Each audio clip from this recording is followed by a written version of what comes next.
This is the One Piece Podcast, episode 819 for the week of Monday, May 26th, 2024. My name is Ed, and it's just me. So joining me today, we have first our very special guest, the translator for One Piece and Weekly Shonen Jump and Manga Plus, Stephen Paul is here.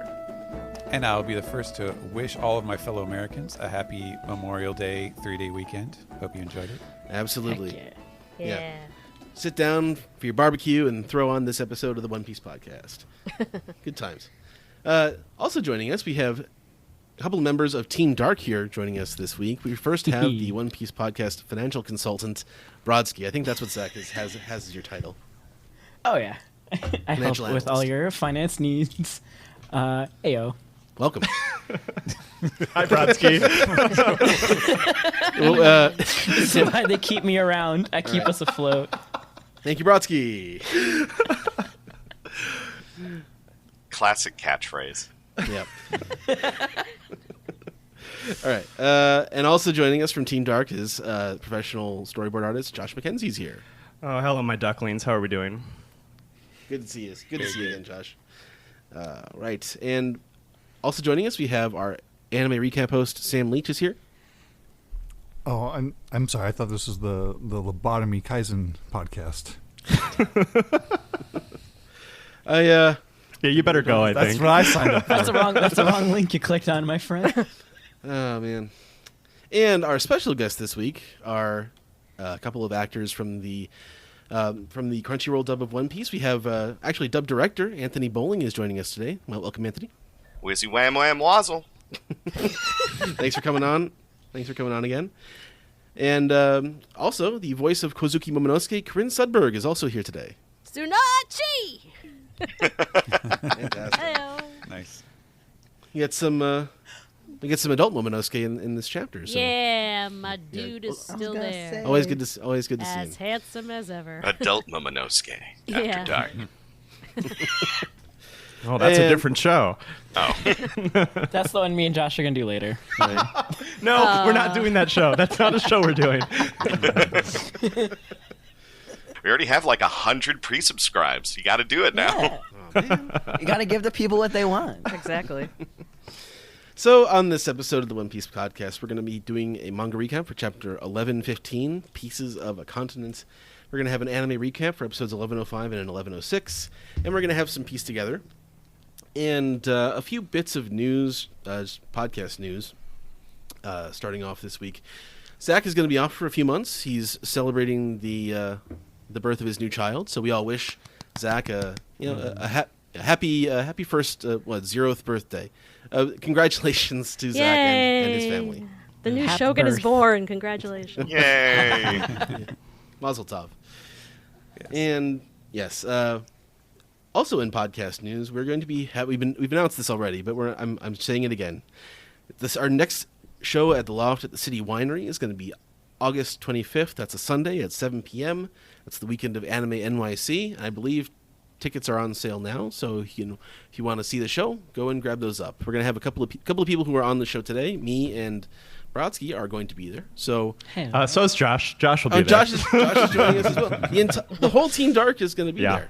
Yeah, So- I think, yeah. And they're going to give me more wine, so you should come. It's It'll be literally something. it's complimentary, so we're gonna have to. Oh, let's go. I didn't know it was free. Oh, yeah, get those green room privileges. Yeah. Yeah, they wrote us down. They gave us a menu to ask what we wanted for food, and I scratched mine out when they said there was wine, and that was my food. It was great. It is made from nutritious grapes. Can I substitute the potatoes for wine? Thank you. They would do it for you. And finally, in little news bits, we got the return of One Piece Podcast editorials. If you go to the front page at onepiecePodcast.com, we have our first one, which is up from Kirsten Carey, who was responsible for the music that you heard at the top of the show and in between all the segments. And she has an article on Vegapunk and Einstein on moral relativity. So if you want to check that out, and hopefully we'll be doing more of those in the future. But that's more Zach's bag. So we'll see what's coming up on that coming up in the next few weeks and months. But for now, unless anyone has some One Piece news that they would like to share, we can get right into the manga recap. Let's all wish a happy birthday as well to Alex, the dude, and That's right. to Donnie, our streaming impresario. They share a birthday today. Oh. Happy birthday! Happy Happy birthday. birthday, Yeah. He's not Birth. Happy birth. he's not a member of the podcast, but it's also my dad's birthday. So Oh, okay. Wow. Happy birthday, father. That's a three-peat. That's also my father, since me and you are now married, John. Yeah, that's true. Wow. You've taken my last name. Their webs connect us all. Have we talked about One Piece showing in the Las Vegas spear ball thing? the orb. Oh, The orb, whatever it's Yeah. called. Yeah. When is that going to happen? I think it I is think called the Sphere. June 10th, Which is believe. also like the worst time to be in Vegas because it's hot. Yeah, I'm going to be there the 4th through the 6th, just, during the middle of the week. So I'm missing that by a week, but I'm going to try and go to the cafe. Oh, lucky. Oh. Lucky. I want to go so badly. I just the orb is such a menacing presence. Yeah. Before they And- destroy it. I love that they Imagine- just built it and now they're gonna destroy it. Just imagine they gonna- driving are they by gonna? it. Wait, they're killing the orb? I'm just saying. I know that they lost a bunch of money there. Like their chief financial officer was like, "Yeah, $2 billion they lost because it does nothing. It's just I think they bleed millions of dollars a day because it costs so much to run it, and they don't sell enough tickets. That rocks. You would think why that they would need have One come Piece. up. Yeah, you'd think that would have come up at a planning meeting at any point along the process. You rent it out to nerds. See, they had a beautiful opportunity when Final Fantasy XIV plug was doing FanFest in Vegas. They could have just started broadcasting a bunch of stuff on the orb. We would have loved it. And What if we paid. had like a Vocaloid concert in there? That would have been amazing. Miku Yeah, on punch the Hatsune orb? Miku on the orb. Yes. The potential is limitless. I mean, we all saw the effect that it had on Drew Carey. Drew Carey, yeah. Yeah. wait. I mean, I assume he was on substances, but he went to the Sphere and saw like fish, and he basically posted like he was having an organic experience, like from the TV commercial. Whoa. yeah. Whoa. You could also do like Blitzball. Yeah. You could do Blitzball. You could do Blitzball. Drew Carey doing Blitzball. You could make Blitzball real. Or Get just, you rollerball with James Caan. Oh my God. but for us, I want to know if it's going to be like just show the opening on the orb, like immerse yourself in the One Piece world via the orb. But yeah, so that's what June 10th through the 16th at the Sphere event. So Yeah. you can do that as well. Yeah, should we move on into the manga recap? Unless someone has anything else they want to say. Nope, that was. Big chapter. Yeah. Yes, it is. Yeah, big talky and a beautiful It's a chapter. thick one. Yeah, let's do it.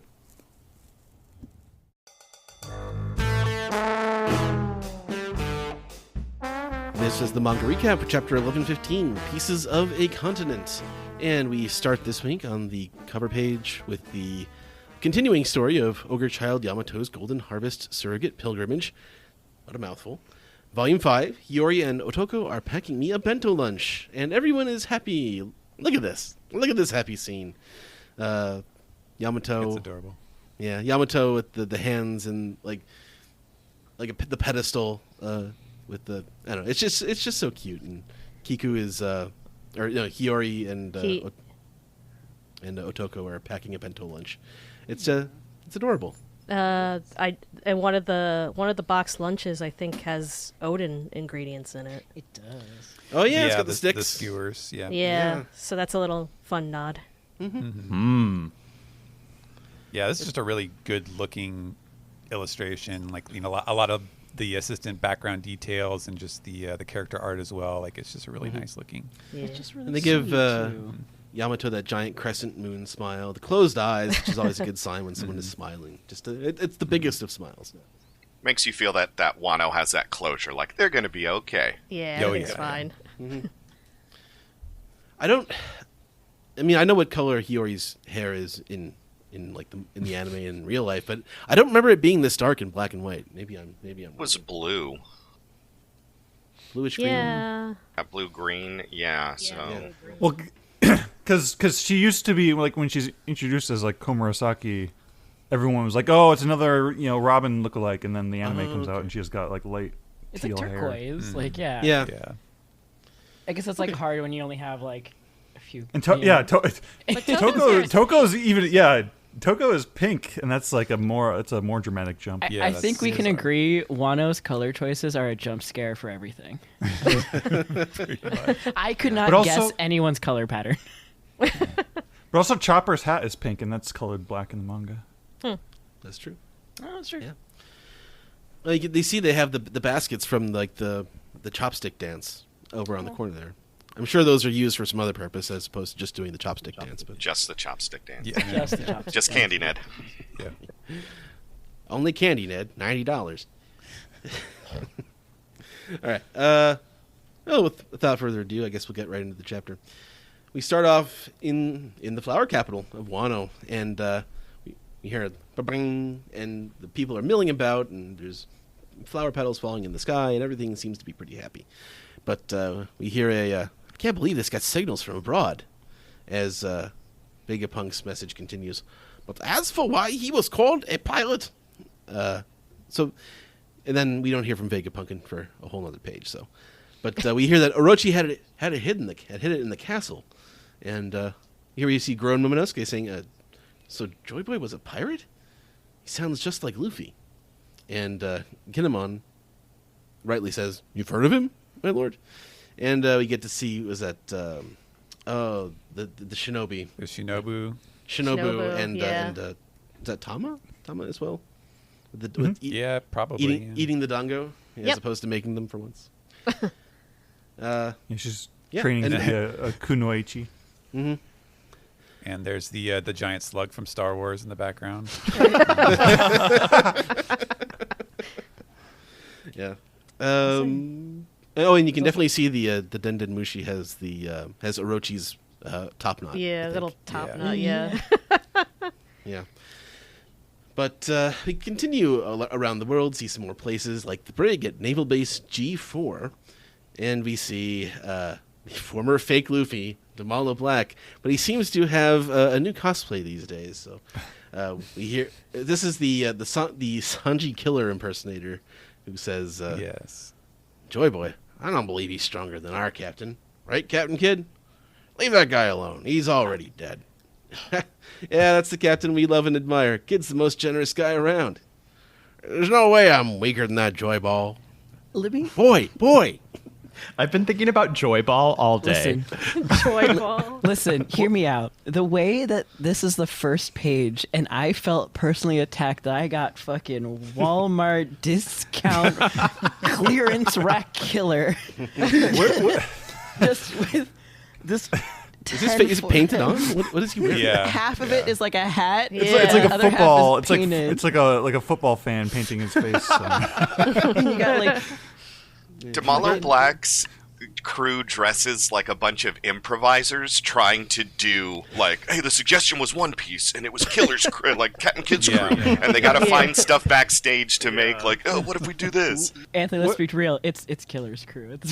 It's Killer's crew. That's true. What's the order of events? Like, did he get arrested on Sabodi and then like in jail changed costumes? Like, did he find these like laying around and just like they're like we can make this work?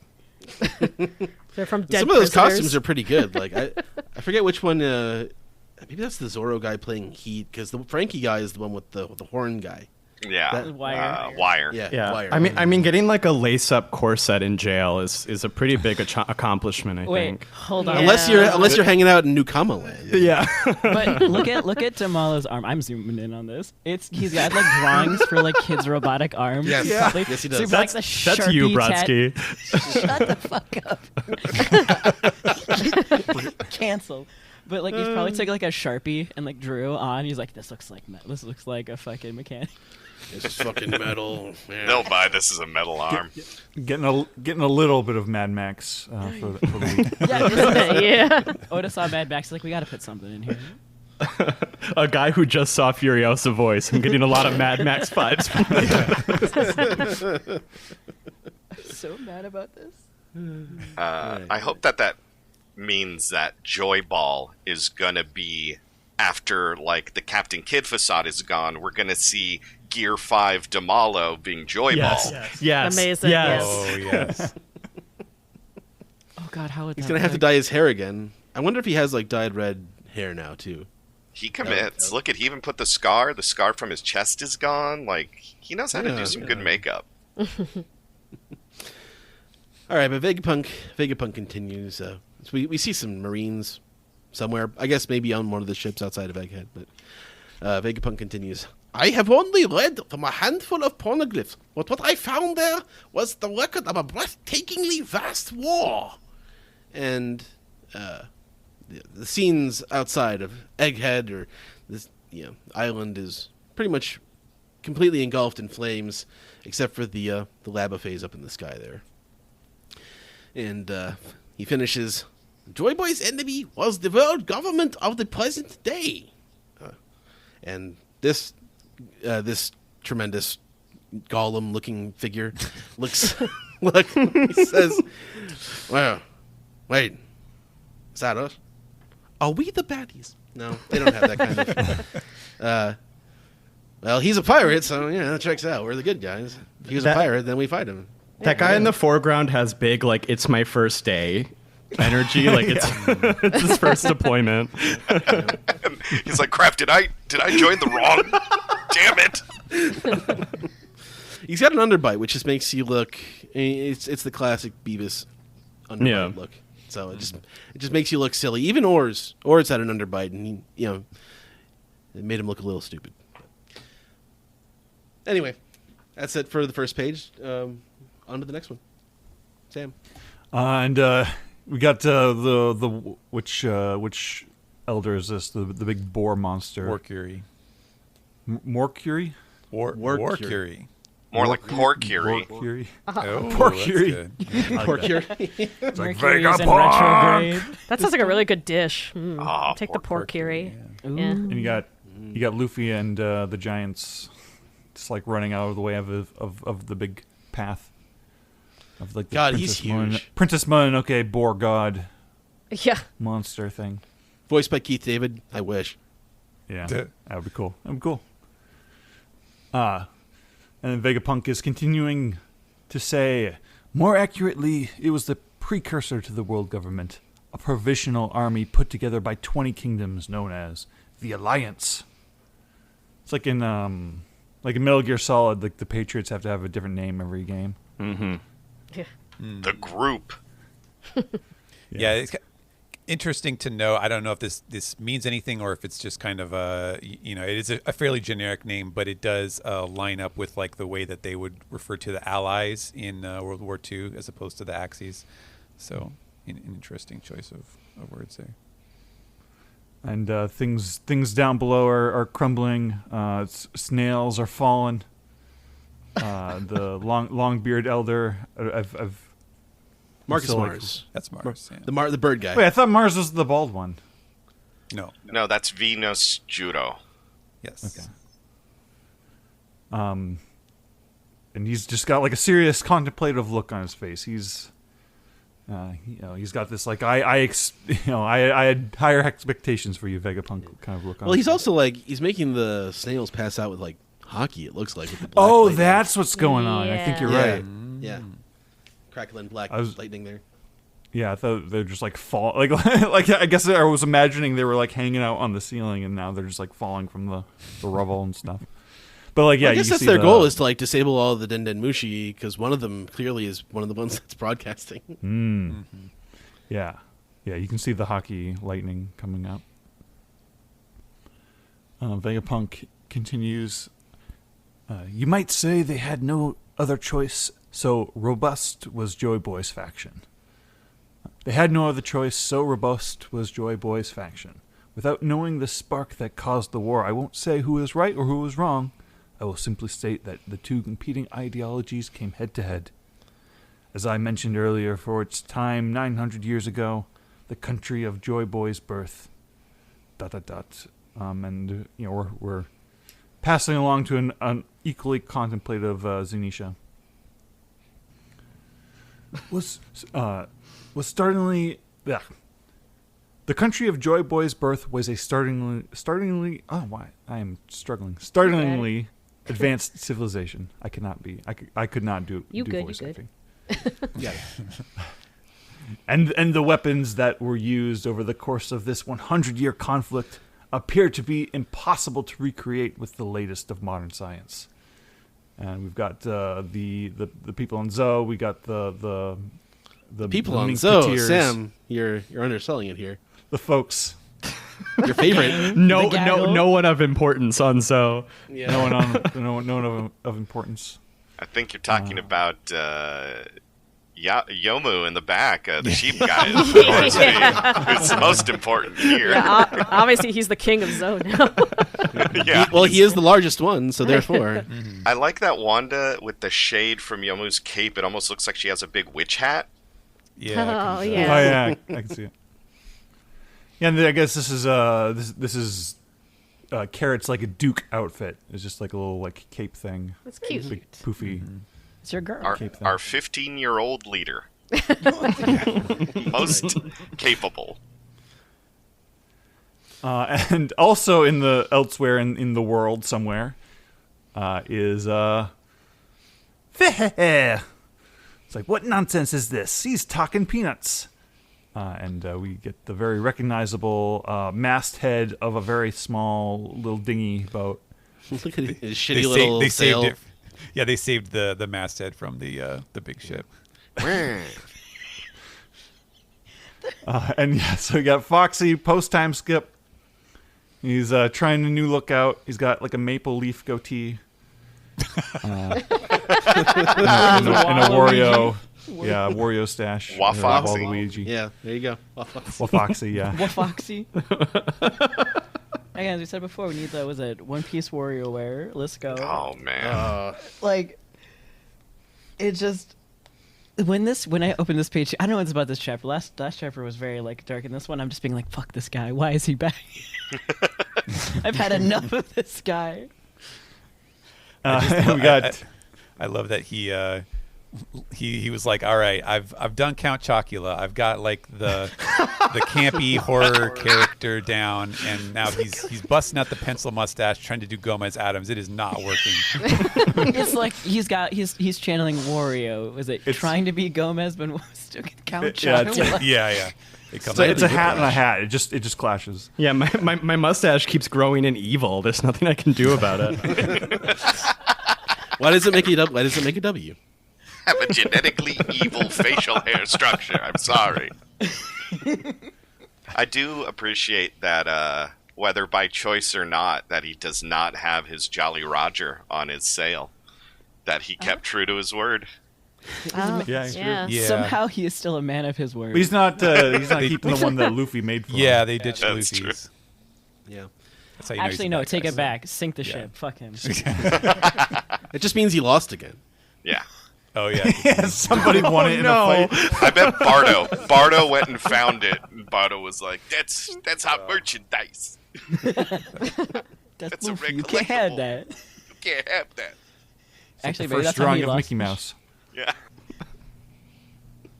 Barto burns down his ship. And to you got take Portia Luffy's in the spot. background, like Portia's in the background, just going, "Eek, boss, I'm starving. Let's pull over and get Burger King." Well, I mean, we have Hamburg in the car, in the boat. Yeah. I mean, Right. Let's eat Hamburg. And Vegapunk is continuing. Even I, a humble genius, cannot replicate them. And Foxy's like, what's he bragging about? And just Hamburg going, hoo, hoo, hoo. And Vegapunk says, and therein lies the problem. And we cut back to the Labo phase. it's all tore up. All torn up, but there's like some mechanical sounds going. Rah, rah. That would be a transponder call there. That brr, brr, brr, brr, click. Oh, I see it. Okay. Cool, Anthony. All right. So we cut to inside. What would this be? The Labo phase? Is where they were? Or the Fabre? Yeah. Where we see Kaku on the floor and Stussy. And you hear a wheezing. Stussy, wheeze, wheeze. And she answers, huh? It's me. Edison! I'm going to do Millhouse for Edison. It's me! I'm back in Edison form. Lower the barrier and run for your life, for safety. What? I can't if anything happens to the Straw Hats before they can leave. And we cut to Edison not looking great, kind of wheezing. Honestly, there ain't much point to the barrier anymore. Huff, huff. If I can't stop these guys from getting past it. And we see Jay Garcia walking through, just old Manning knocking out transponders. And we cut to Edison, still looking worse for wear, kind of leaning up against this machine. I've done all I can to help the Straw Hats make their escape. They can take it from here. And we cut to Jinbei carrying Zoro, running down, getting a call, asking, "Are you on your way, Jinbei?" Sorry, almost there. Don't apologize, Jinbei. Was that you I heard saying something, Zoro? I'm going to smack you after this. So, I love that. Jinbei, it's cool. He was in the clear. Zoro, you're the one who screwed it up. Well, Zoro was the one who was fucking around fighting Rob Lucci for too long. Yeah. Absolutely. Showboating. And we see why, because on the other end of this call, we see that it is Nami that's saying, "Hurry, more ships are gathering around the northeast coast." Usopp in the background, looking Usoppy. And next panel, we see all of the ships kind of around from the distance. And they say, "We don't want to land on the water, only to get bombarded to bits." And looking at Stussy, she has a kind of resigned look on her face, looking down with a small smile. "That's a relief. Stella would be upset with me if I didn't help them get away." Nah, he wouldn't. Now get out of there, Edison yells. "But I don't know what to do. Without Stella around anymore, who do I live for?" Stussy says. And then the next panel, though, we see Kaku. So I'm wondering if there's going to be a nice little cover story of how Kaku and Stussy kind of have to run off, not be a part of CP anymore. Yeah. I think a lot of people change allegiances here. Yeah. All right. Yeah, those are end of my pages. All right. Got an action scene with Bonnie kicking a bunch of people. I see Sanji there on the ground. I'm not sure. I can't recall who that person is. The big guy right there on the left-hand side. I think that's Oi. That's Oimor Kashi. That one's Oimo, and then Kashi's with the Yeah. axe in the background. Yeah. And I assume this is her going like, "Don't let him use that katana. That old geezer could cut through anything." And they're probably talking about the Baron guy. Venustro? Yeah. Is it Venustro or is it... Yes, that's Yes. It is Venustro? Yeah. Okay. Bio response detected, and it looks like we got a launch. It looks like a cut. I can't really tell actually. It looks like a mix of he's dodging it or there's an explosion there. It's He's kind like of redirecting off of the guy's face. Yeah. Like, I Yeah. think Kicking him. he's He's kicking horse with his kicking back him. legs. Yeah. Okay. yeah. Yeah. To charge it, Bonnie. And he's like, "Bonnie!" And then Frankie goes in for the save. "Look out, Bonnie!" Gah! As he misses the slice. Bonnie changes into a little kid.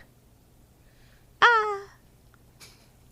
And then it looks like he sliced the top of the mast on the ship instead.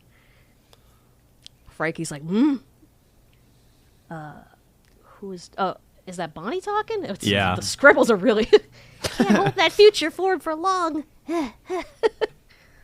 Vegapung's like, "The Void Century." I can't do that accent. Forgive me. You don't have to. You don't have to. Came to a close with the defeat of Joy Boy.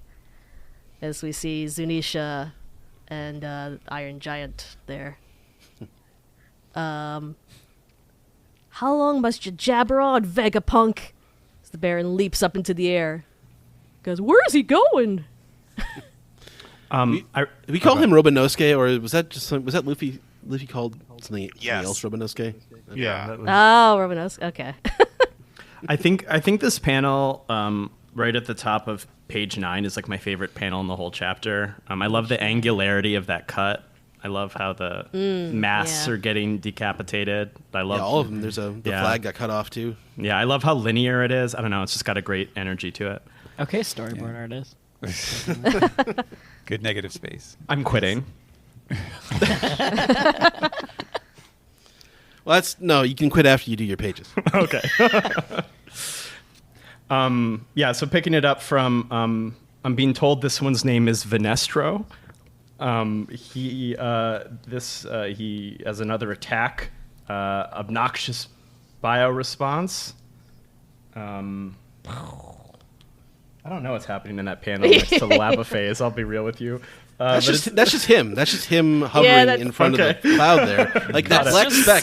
Oh, you're right. You're right. That is the lab. For a second, I thought it was an explosion, but no, that's just the lab. Yeah, I was like, well, it's another drawing of the lava phase. It looks cool. And the tiny little drawing of him floating up. Yeah, it's kind of eerie actually looking at it now. Yeah. So while we've got this guy sort of like charging up for his attack, we've got Vegapunk continuing to monologue. But not before leaving vast permanent scars of war across the face of the world. And our Venestro does this incredible cut, severing the lava phase in half. Cypher Pole and the children, I forget. Seraphim. Thank you. The Seraphim. The children. The children. The children. The clone weird children. They're all inside of that area, so they are all falling now that the lava phase has been cut in half. I mean, was it Boa's one? Look, she's fine. She's got a little orb bubble. Fuck everyone else though. Yeah. Yeah. Yep. Yeah, she's doing the Smash Brothers defense. Right, absolutely. Yeah, she's hitting Z. I love that the center panel of him. Yeah. It's reminiscent of Trafalgar Law. Yeah, Punk exactly. I was just gonna say that too. Yeah, Oda miss does him. like his giant slashes that cut like a complete plane across. Something like he did it with Enies Lobby as well. Mm-hmm. And good one. And with when Zoro was testing out the sword on Wano. Listen, you said my husband's name. I miss my wife, Tails. I can't. It's been so long since I've seen her. I'll be back. I've been waiting for more like giant structural damage to Egghead like this. So, but like I'm like laughing. Like they keep cutting it up and they keep smashing it, and like Vegapunk's like, "Tee, still going." They're like, they literally cut this bitch in half, and he's just like, "Psych." They didn't find the right snail, Brodsky. Mm-hmm. I saw someone speculate that the transponder snail is inside the giant robot. Oh. Possible. The safest place for it, Or- probably. Yeah, they haven't cut that one yet. Or it's inside Vegapunk. It's up his, when he's introduced, he's like half inside of the robot, and it's like, why was he doing that? Why are y'all? Why are y'all up in there? Why y'all up in there? That's a pretty good theory. all right, Brodsky. All right, we start off with a bunch more dudes fallen. R.I.P. the rest of Cypherpole. No. Vegapunk continues. The world is made up of a series of islands. Sailing between them is difficult, and many people never experience anything but their own culture at home. Going to another panel, got some dudes on an island going, yeah, duh. we have culture at home. We don't need to leave. It's like, haha, everyone knows the sea is dangerous. These are people that don't like fun. It's giving that like, haha, I am very intelligent guy from the meme, like the we should improve society somewhat meme. And the guy's like, haha, I'm very intelligent. But like, where is that? I don't know if anyone recognizes like whomst all of them are. It is No, it's a nice this background one, shot. yeah. So I'm like, I zoomed in. I'm like, it's gotta be something. And then we see Zoro's other dad, his second father, and all the other little training kids in the next panel doing their little sword trainings. And then Vegapunk continues, does not necessarily apply to the world of of 1,000 years ago, because a catalyst occurred during the Void Century. And you got most of the kids just hitting their swords going, yeah, yeah, yeah. No snatch. No, No that's sna- not she. Yeah. No, Sunachi. And then we get probably one of my favorite panels of this chapter. And because it just shows, we'll continue on with the text and I'll talk about it. Causing the world to sink once before. We are currently living on a piece of a continent that existed long ago. And it is just, I mean, like, we've been under the water. We've seen, like, a lot of, like, Fishman Island. But this is probably, like, whole Atlantis situation going on. Giant-ass fish. And then just isn't all this architecture lost under the water, which is just so cool and so well detailed, and I enjoy every aspect of this panel. And then we have a very nice, we get a glimpse of Revolutionary Army. Everyone freaking out going, huh? Fucking Eva mentioned, love her. Not everyone's freaking out. Sabo and Except Dragon. I mean, Dragon couldn't frown any harder if he wanted to. But does Dragon ever show emotion, honestly? Or Not do in the present anything. day. But yeah, I Sabo. won't do anything. And then our last panels, we have Sabo essentially like looking very serious, going like, Dada, he knows. This boy knows some shit. We have not seen him in so long. I want him to actually say something soon. One day we'll leave. That's the look of a person who's like, I've seen some shit. I've been in the palace. I saw someone on that he throne. knows. And then the final word from Vegapunk. The world of a millennium ago now slumbers unseen at the bottom of the sea. Okay. So because this is like the gag, I'm just going to do all of Vegapunk's monologue, and then I'll come back and say what's happening. In fact, one can assume that in the past there were a number of continents we know nothing about. If the world were still the same as it was in the past, then the act of erasing 100 years of history would be simply unthinkable and impossible. However, it makes much more sense when you understand that the sea level over that century, the rise, and that was the important part of the sentence, the rise in the sea level over that century was 200 meters. So going back, Nojiko like does not give a shit. She loves her tangerines. I fucking love a woman that's not bothered. She's like, the world's sinking. We've seen worse. Bye. Yeah. Fellas, get you a queen who doesn't care about the catastrophes of the world. The world's depressing as is. I gotta get back to work. Like, Literally. Nojiko, people are dying. Okay, so this is also wild. Where are you going, Nojiko? The world's in danger. She's like, tell me about it later. I'm going to check my tangerines. Meanwhile, all of the Marines are shocked to hear that the water level has risen by 200 meters. These gigantic battleships are only 60 meters long. No wonder the whole world vanished. Hey, don't get distracted by the story. Cypher Pole and the Seraphim came falling down to ground level. We gotta rescue them. What is this island called with all the people who were laughing at everybody? Mock Island. That's Mock Town. Yeah, Jaya. Yeah. Did you hear that? This man's still lying. The old coot's cracking me up. No way any of that is true. What a cope. We'll be the last to laugh. Yeah. I didn't notice this either until somebody pointed it out. But the guy in the middle on the left, in the middle of the scene, is Roshio. Is possibly Roshio the Executioner, who we saw get jacked up by Bellamy. I thought he was dead. I would have thought so too.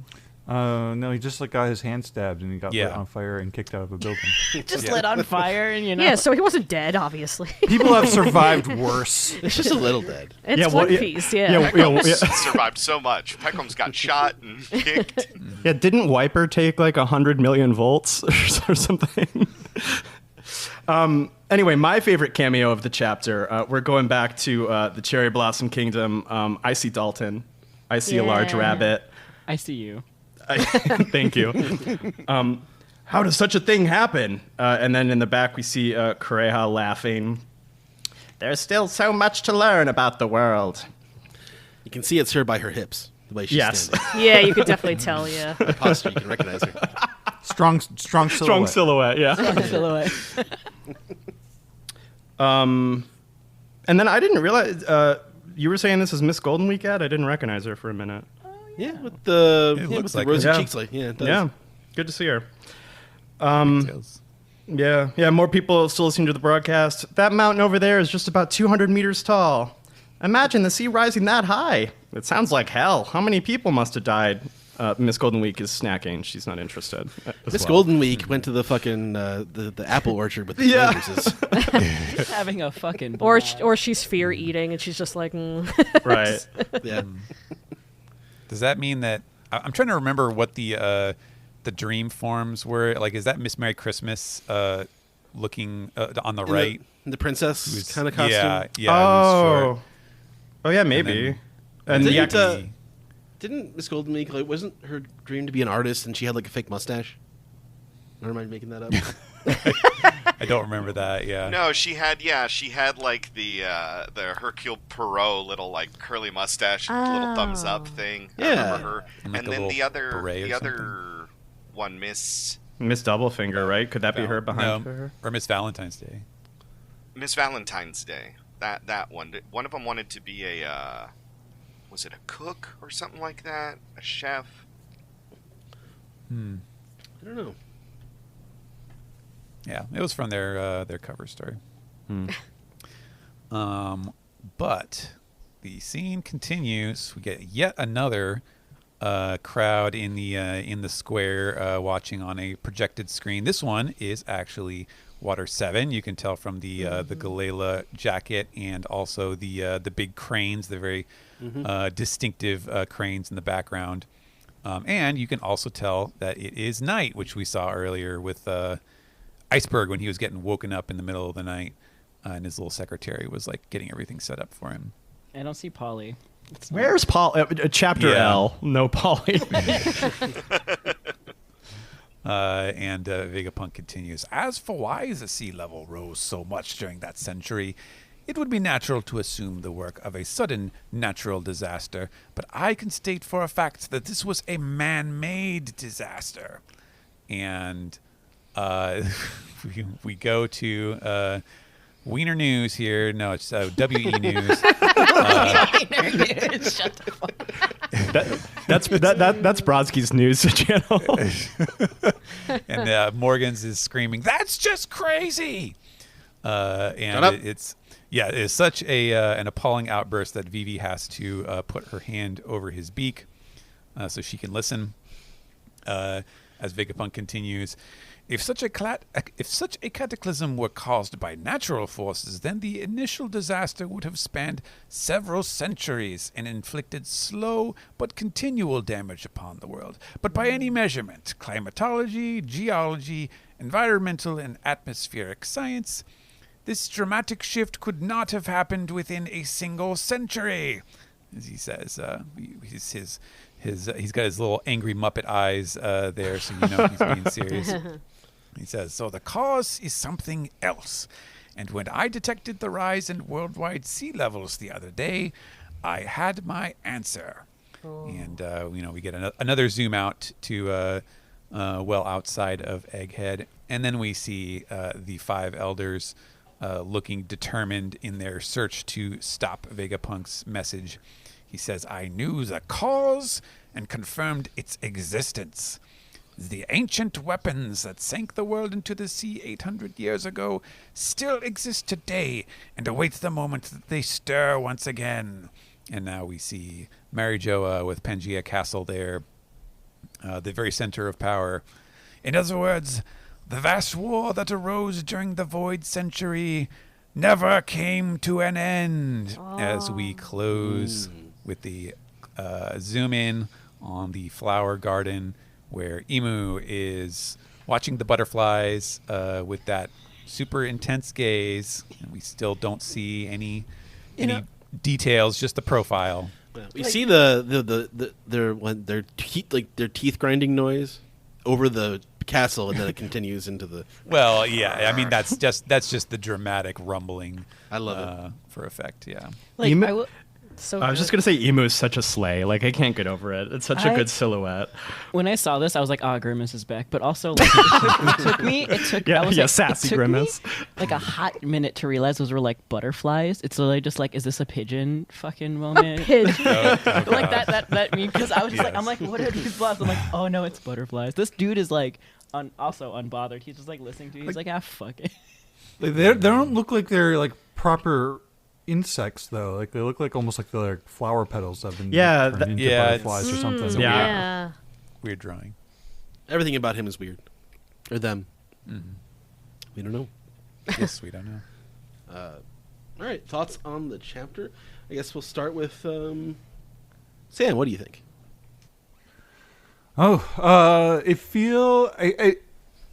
I don't know if I would like make a distinction between this chapter and like the last few, where we've been just kind of cutting around the world to Vegapunk gradually dropping all the lore bombs.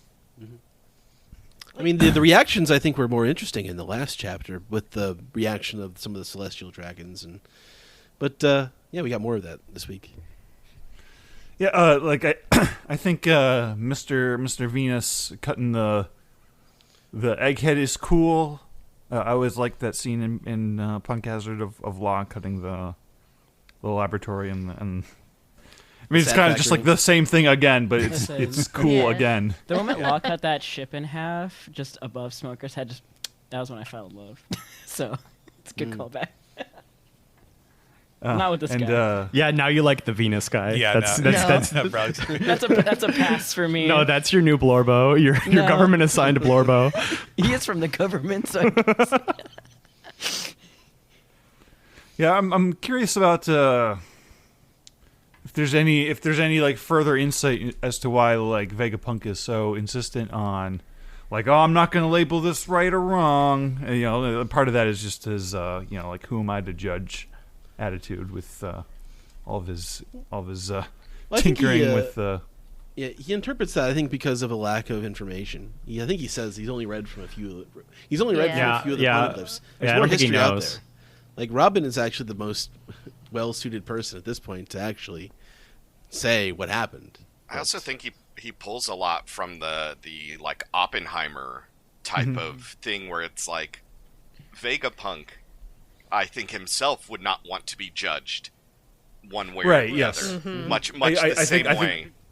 True. Yeah, I think that's absolutely the the character motivation. But I'm like from Oda's point of view, like what is he buttering us up for? Like what kind of like space are we supposed to leave in our mind for what's possible here? Yeah, It might be the whose perspective on history. Like, is Joy Boy the like both sides? If two sides are being oppressed, it depends on whose side you're on. Being Well, like, it's not for me to Right. say Joy Boy the first pirate, like he stole something that he shouldn't have done that, but it was for a good cause. And the other guys shouldn't have fought, but they were justifiably retaliating or something like that. Well, also now that we know that Joy Boy, opposed the early world government or whatever, what is left to be unknown is why. So like the two sides of the conflict are what we have to keep reading for. Yeah, like I imagine there has to be like something even grander than like the sides, right? Like like the king and the pawns go in the same Yeah, box. totally. Right, and we're definitely biased against the world government based on the actions that we have seen them do in the story. Like, what in the past could justify continuing to do this to this day? Like the excesses of the celestial dragons and the slave trade and destruction of entire islands. Like, can you really justify that based on what happened in a war that happened 800 years ago? Can you? I mean, the fact that we don't know that, they erased that history was erased. Not to say that they erased it. Maybe they did. Maybe the other side did. We don't know.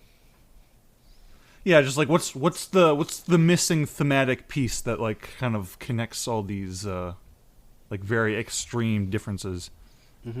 Well, maybe it's also the setup because this chapter feels a lot like I the last one and this one feel very much like they should be one right here with this information, the cutting through to everywhere. Like it's just a big scoping, like the Avengers when everyone's coming through a portal.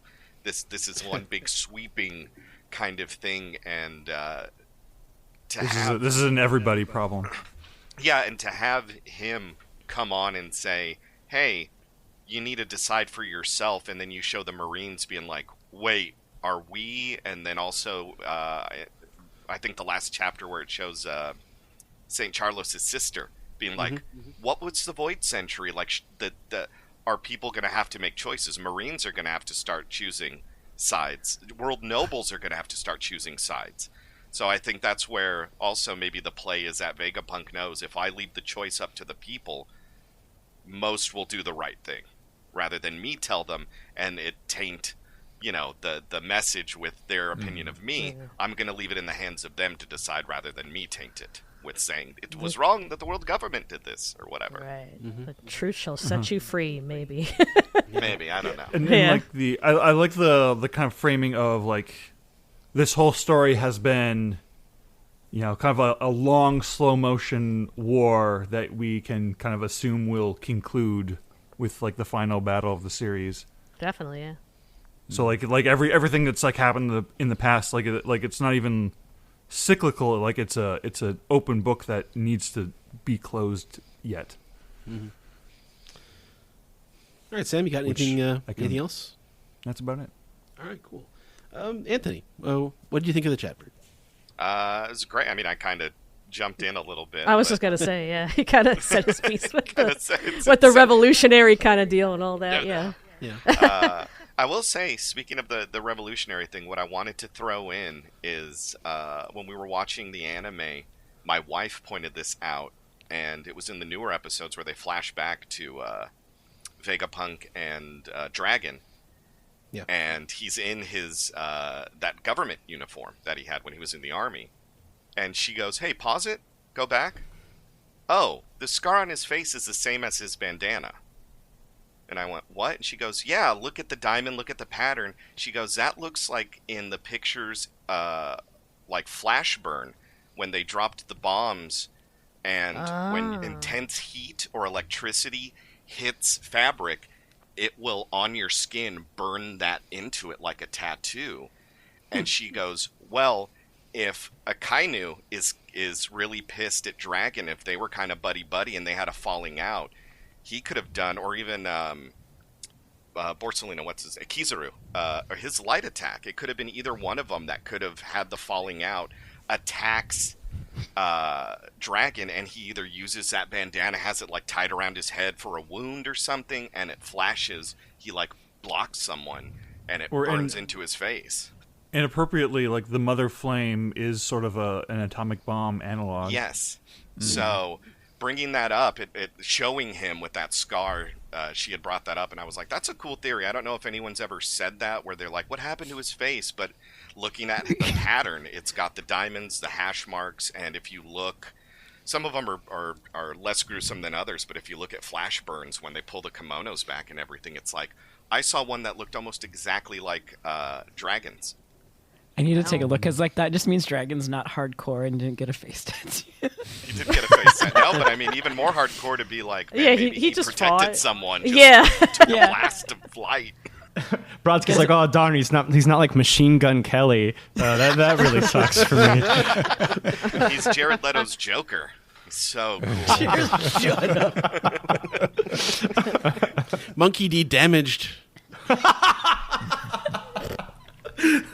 Brodsky, jot that down for the image. Monkey D damage. Oh boy.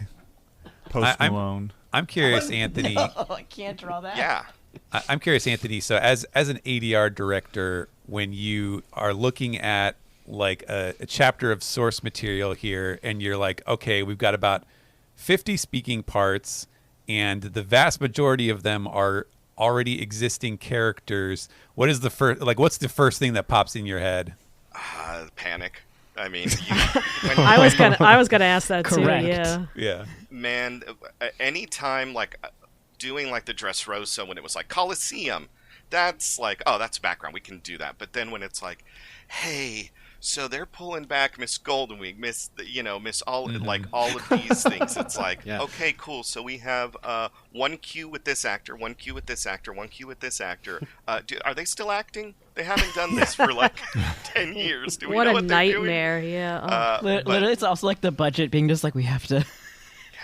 It's fun though. I mean, I'm glad that they do take the time and effort to find everyone on the list and at least get that right of first refusal to be like, hey, you were the voice, can you still do it? Do you still want to do it? Like, that's why we have Killer, and all of these that are still there. From at least you hear them and you're like, oh yeah, that's them. Anyways, but I mean it's a nightmare sometimes. You're just like, time to call 100 people. 100 people, or one very talented impersonator. All right, Corinne, what were your thoughts on the chapter? I mean, Anthony said a lot of what I was saying, but I mean, I think it's just crazy that all this time Oda made a way better version of Waterworld. Like, because that's what it kind of turned out to be, and how like all the continents are just spread out because everything was, under the sea level. So I love One Piece Waterworld. Yeah, One Piece Waterworld. Get ready. But I'm always excited when like the truth is revealed and like what everybody gets to decide on that choice when it is revealed.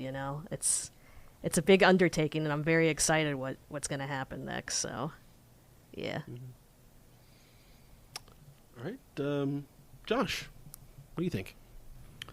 I mean, I won't repeat what I said last chapter, where I'm excited about informational warfare. We've seen physical warfare, but I love this arming the people with information. I think Anthony mentioned this earlier, that like this and the past like 4 chapters are all just one chapter really, as we're getting like tell me why I almost called him Daft Punk. Vegapunk's like monologue here. Yeah. I mean, you got shot. It is shocking. So. Yeah. So like getting like the truth about the universe is obviously huge. And then it is great to see like all our faves. I love seeing Wario Foxy. Okay, I love seeing Polly last chapter again. I love to see Vivi now. I love to see Dalton. So like it's great to see where everybody else is in the world, because like this is really like, and I think this is going to be a major theme going forward. This really is like a unification of everybody. Like we've seen individual pockets of characters over the last 20 years, but like as they learn the truth about the world, and as we learn about it, everything does have to come back together, and people do have to choose sides, and alliances do have to be formed. So I like that it makes the world feel connected again. Yeah, I like it. I think it's cool. Right on. Brodsky, what are your thoughts on the chapter? I'll say these last few chapters have been some of my all-time favorites, because again, I think to piggyback off of Josh, though, it is like the information. It's things like we've had so many fights, and I like, it's great. Like we live, it's a shonen, kick everyone's ass, but like every time people talk to me about like One Piece, or like try and pitch One Piece to people, they're being like, "Do we know what it is yet?" And I'm like, "No." They're like, "What do you mean we don't know?" But the fact that we are also in real time also learning what like the Void Century is along with everyone else, like we've waited all these years and we're finally getting tidbits, it has made me so excited, because it's things that like I've wanted to know this entire time. And we're getting that information now the same way that like everybody else in the world of One Piece is getting. And it's just, it has been nice to kind of like take a step back from we had the really emotional section with like Kuma. We had another big fight, but now it's just like, it literally feels like I can take a step back, grab a cup of tea, and I'm just like listening to what Vegapunk is saying and like figuring out like what he knows. And, like it's also in a narrative sense a really great storytelling, because we needed to know what all the poneglyphs are. We needed to know what all this is. And instead of having like Robin come out and just give us dialogue, which is like, cool, Vegapunk's going to cover that. Well, here's what they all are. We're just going to take that piece and put it over here now, and then we can continue on with whatever the next arc or part of the story will be. So I've been really enjoying this, and also the callbacks to all of my little, Blorbos and Glepshitos, Sans, seeing some of them again. It's just nice when you have a show and like every little bit matters. You know, we've had so many shows where it's just like we see these one characters like they were cool for that one episode, but like everybody here matters. They'll come back. Or when you least expect it. Yeah. Like, I didn't get to say this like because I wasn't on last week's, but the way that I yelled seeing like Dofi again. Just like where's your Blurbo now? It's kind of these last chapters. All my Blurbos are in jail. In case you were wondering. All my Blurbos are dead or in jail. Let's go. I don't know. I just saw this. I don't know if they've shown this before, Oh. and I just missed it. But when they show Wano, that they ended up putting the big Luffy flag on the hill underneath. yeah. I don't I know wanted if to they've mention ever that shown that, too, but I'm yeah. like, oh, cool. That's where they put it, like 'Cause- right there in the capital. Because we've been in Wano for how many years, and then like finally like we see that same silhouette of Wano, but now it has Luffy's flag on it. it's like home. Yeah, and like everything just seems so like happy and bright, and everyone's eating, and that just makes Yeah. the old grandma in me is being like, ah yes, please Everyone eat. has food. No one's starving. Yeah. All right, Stephen, what are your thoughts on the chapter? I'm curious in particular about the bioresponse thing, that translation. Oh. That was interesting. Yeah. Yeah, that was That- cool. That was it came up twice, right? It was like bio response detected, and then when he slashes it, and those are. It's an odd choice. I know some people refer to it as robotic. I think, which is like, I don't know if it is robotic, but the obvious antipathy towards biology, the obnoxious bio. So it does kind of position itself that way. I don't know if he's necessarily being like robotic in mannerisms, but he is definitely he's definitely against life in this sense, which is kind of an odd thing to say. But they're looking for the right snail. And they're just very, very short lines from Oda. So kind of curious. I was it was occurring to me when we saw both what was it, Marcus Mars when he's doing the hockey as he's walking down the hallway, and then Saturn is doing it as well, and there's like 5 snails like in the panel, like falling down or going to the ground, and I'm just like, how many snails do they have in this place? Like, no wonder they're having a hard time finding the right one. Like, Jesus, it's crazy. Well, actually, that was referenced, I think, in the anime this week, when they had all these snails, but we couldn't find out where Vegapunk was when he disappeared. Oh yeah. Yeah, and I was just working on the volume 108 chapters. I just turned that in recently, and there was a scene, where Kizaru, when he finds out what Vegapunk has been up to, that he's making deals with pirates or whoever, and he was like, "Yeah, I get, you know a lot about this lab, but you don't know every inch of it. So there's lots of room for bugs of various kinds." Anyways, the chapter itself, now I have not seen the next one, so I feel at liberty to speculate here, that I feel like, the first, so we had this is the third chapter that we've had Vegapunk's message actually ongoing, when he's actually telling people information and not, making coffee and whatnot. And I feel like the previous 2, where he says the world's gonna sink under the water, and then Joy Boy was the first pirate. I feel like each of those were about 10% of his message each, and I felt like this chapter was about like 60% or so. Like, I feel like we got the bulk of it through, because he really kept up the monologue all throughout. Like, pretty much every page, almost every page, every spread has part of Vegapunk's message on it, I feel like. And I feel like there's still a little bit more, but I think he got most of it out. I'm not sure what else he could say other than getting into specifics, but we will see. So yeah, I feel like I'm still ready for like a little bit more, but this felt like a very, very satisfying, like as opposed to the previous two where he was still setting up the story to deliver this sort of information, and I feel like that was very intentional by Oda because he doesn't want to, like he doesn't want it to become samey, like he doesn't want to like be kind of revealing stuff, dropping information at the exact same pace over the course of 3 or 4 chapters because it will start to get a little bit rote, and I'm sure it's incredibly challenging already to dole out a colossal info dump like this in a way that's still engaging. But he has lots of action to spritz it up with, and of course we have tons and tons still of cameos which continue to be delightful.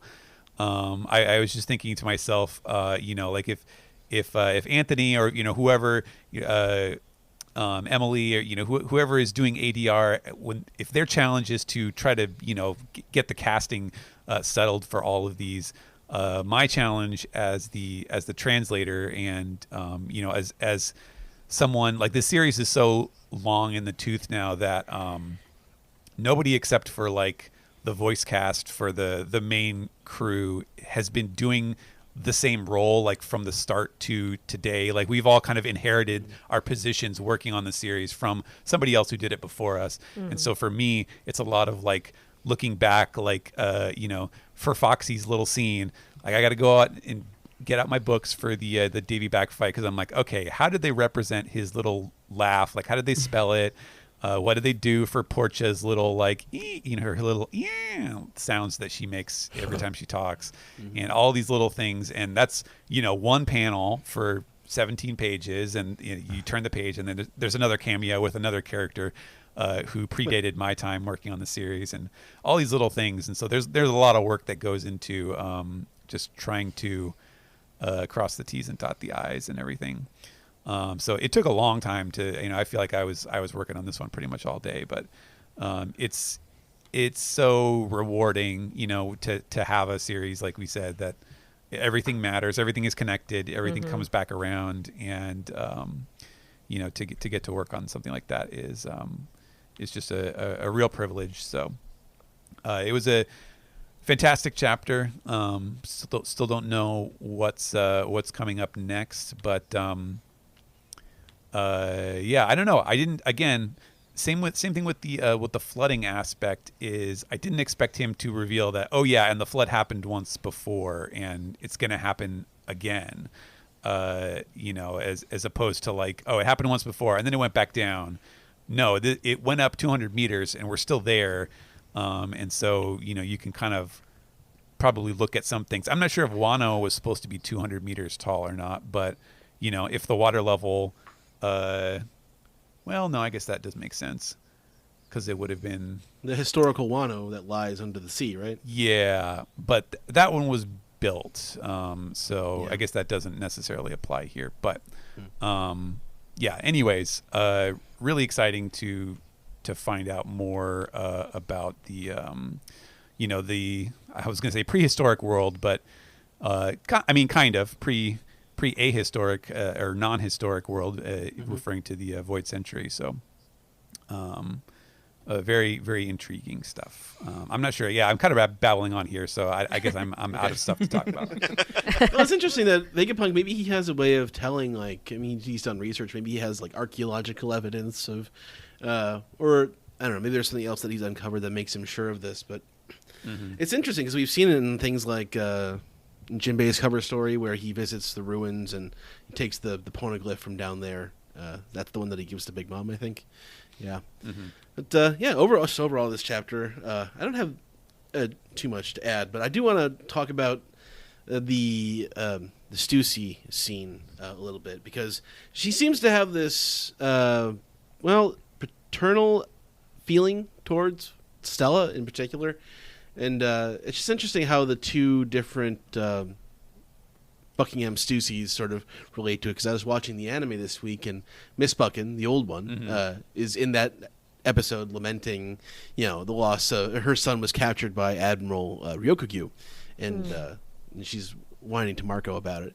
And they have I don't know, it's interesting that they seem to be looking for the family. They take their family seriously. It seems to me like Stussy saw Stella as something of a father figure. If he's the person who created her, if he's the person who, I guess, raised her or set her off on this mission.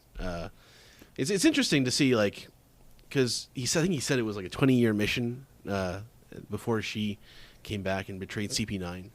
And I just don't think of her as necessarily being that old to have been undercover for 20 years. But what's that? I was getting like Robin at the end of Alabasta vibes of just like, well, that's the end. I've got nothing else to live for. I sure hope I don't suddenly find inspiration to keep on living another 20 years. Gee, sure hope I don't find a beloved found family that will make me feel whole as a person. Yeah, it's sad. Kaku over here is looking pretty good right now. That's like, I think that was like thinking like, so there's like she's saying this, but like what's going on in Kaku's head? Like, like why is so he sad? Like, well, he's sad, but also like it's like the ... exclamation mark for him. Like, does he feel something similar almost? Yeah. And what's he got to live for at this point? Anyway, he's been betrayed, or he's been abandoned, sort of, by his superiors. Wait, he's in a bubble still, isn't he? Yeah. Oh my gosh, they have each other. Oh, Found family. There we go. That's what the One Piece. You can tell this is One Piece and not a Blade Runner because she's lamenting his loss and not trying to poke his eyes out with her thumbs. Yeah. I could see both of them going back to Galila and being like, "Hey, you guys." No, I think Lucci's gonna go the opposite way, where like Kaku and Stussy get redeemed, and Lucci is just too far. He's too far, Chad. I don't know if Paulie would put up with that though. Lucci's like Akainu. He just like he's just committed to the being a bastard part. Yeah, I think Actually, he's no. not I could gonna- see like Paulie punching Kaku directly in the face and then setting him back to work. Maybe if they came back. Yeah. Just Oda did really. I mean, Oda loves to do that.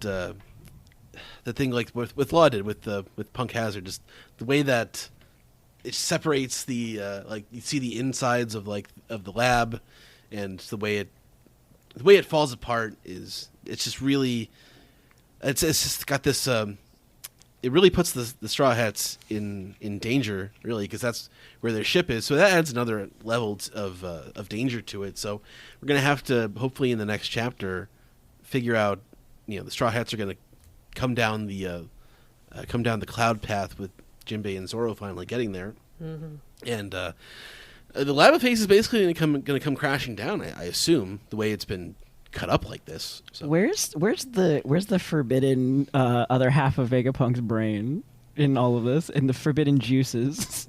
The jar. It's in the mother syrup. brain jar.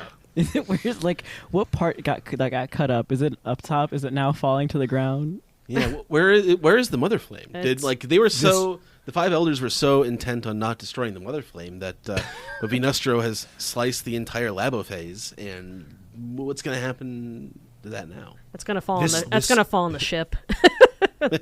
This is the Lobotomy Kaizen podcast after all.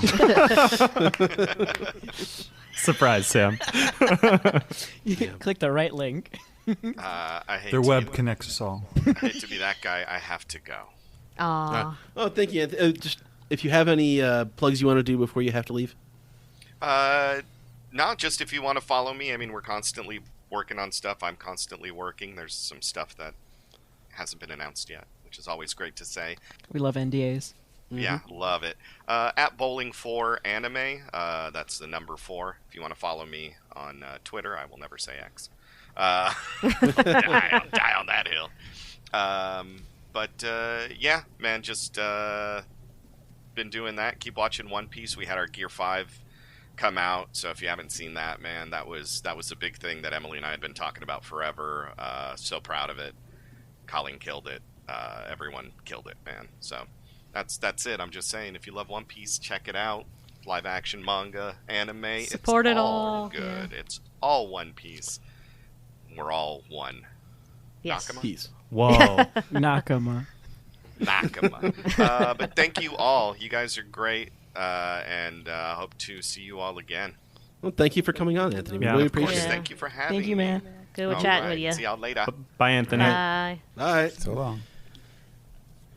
All right. I mean, that's pretty much all I had to say about the chapter. I just, I'm glad to see the robot again, and I do like that theory about the transponder snail being inside the robot. It's the safest place on the island. Yes. I completely forgot the first time we saw him, he was inside the robot. Yeah. So In the trash pile. I think that's probably like the files are inside the computer moment where it's like the transponder snail is just like vibing inside this suit of armor. Yeah. It's the safest place for it. For It's treasures in the indestructible. trash, yeah. Well, yeah, the reactions are one of the great things about this chapter. I loved seeing Sabo, Big News Morgans, but it's just it's a sequence of just people who are going to be important, I think, for the rest of the series, and also Damalo Black and Miss Golden Week. Like me opening the chapter to him coming back. I'm glad Oda, like, again, that's one thing I love about Oda. He keeps bringing back these guys, but I love that he put him in a different outfit. He's just being like, today you're this. And because he's in jail, he doesn't know that Kid is dead, right? Right? Yeah. Supposedly. Well, yeah, we'll see about that. Okay, that's all I got for the manga recap this week. Does anyone else have any final thoughts? No. No, it's a great chapter. All right, cool. Well, let's get into the anime recap.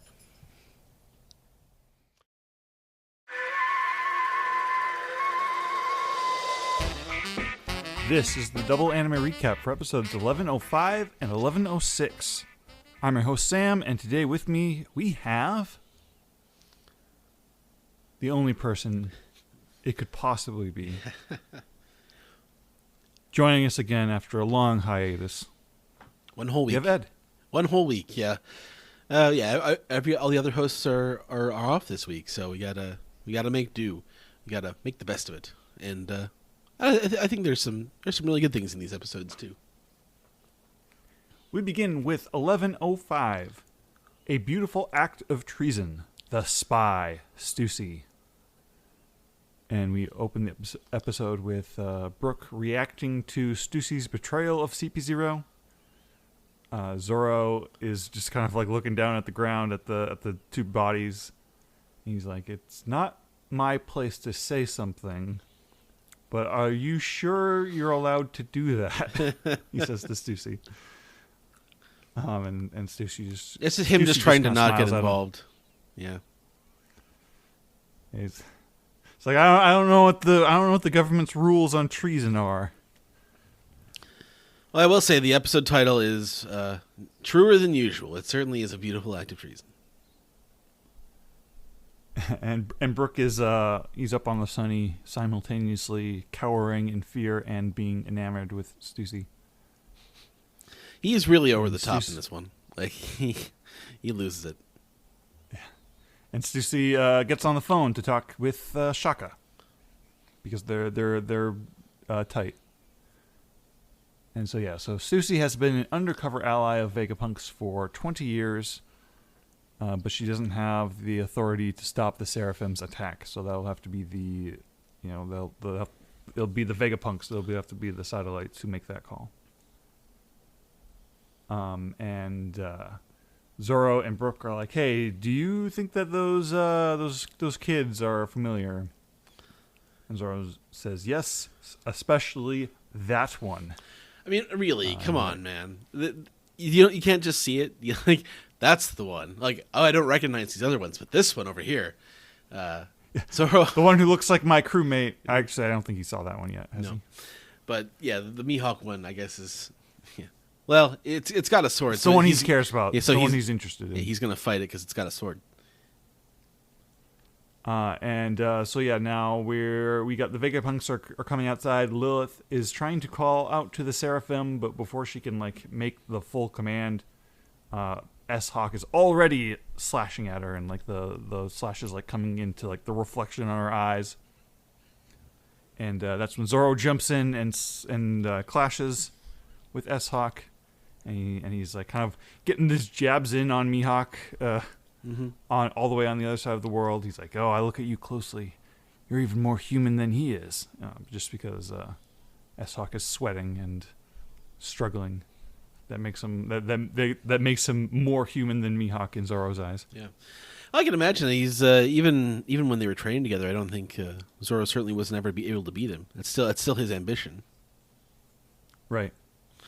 But yeah, they make Zoro look really cool here. Like just the clash is, no, it's got a great impact. And then Edison comes in and tries doing the same thing and calling out and making the command. But then S-Shark is blasting at him. And there's a big explosion. And, Lilith is like crying out to Edison because she's worried about her friend, which is also herself. They could have played this more for Frankie, comedy, I think. They could have played it more for comedy. Frankie catches Lilith, and Sanji jumps in to save the day, to save Edison. And Lilith is like happy crying because she's happy that Edison's safe. And the Seraphim stop, even though they were shooting like mid command, once the full sentence was out, like they're not doing any new attacks.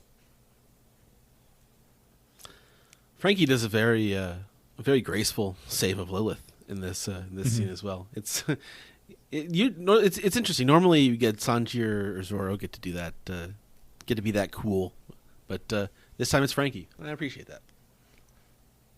I know, I saw on Twitter like Henry Thurlow was getting into like trouble because like some fans were being weird about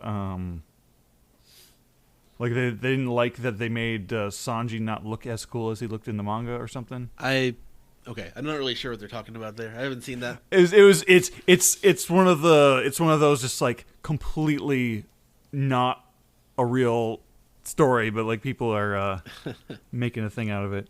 Oh well, Henry can handle himself. He knows what he's doing. I thought that was just a very funny example of like Henry's. I saw truly arguing over nothing. I saw he was posting. He's going to have a whole minutes worth sequence. He said he was going to have in the next in the next episode, maybe, or coming up soon. I think. Let me look that up. Yeah, I think you said he's got stuff in the preview. Right. Yeah, but then there's going to be an even longer sequence from him coming up soon. Anyway, I'll find it. Oh, here it is. Next month, he has a full minute of new animation from him. So, 20 seconds or so in this next episode, then 40 seconds a few weeks after that. He says so. He's going to be working a lot. He'll be in the anime a lot this month. Cool.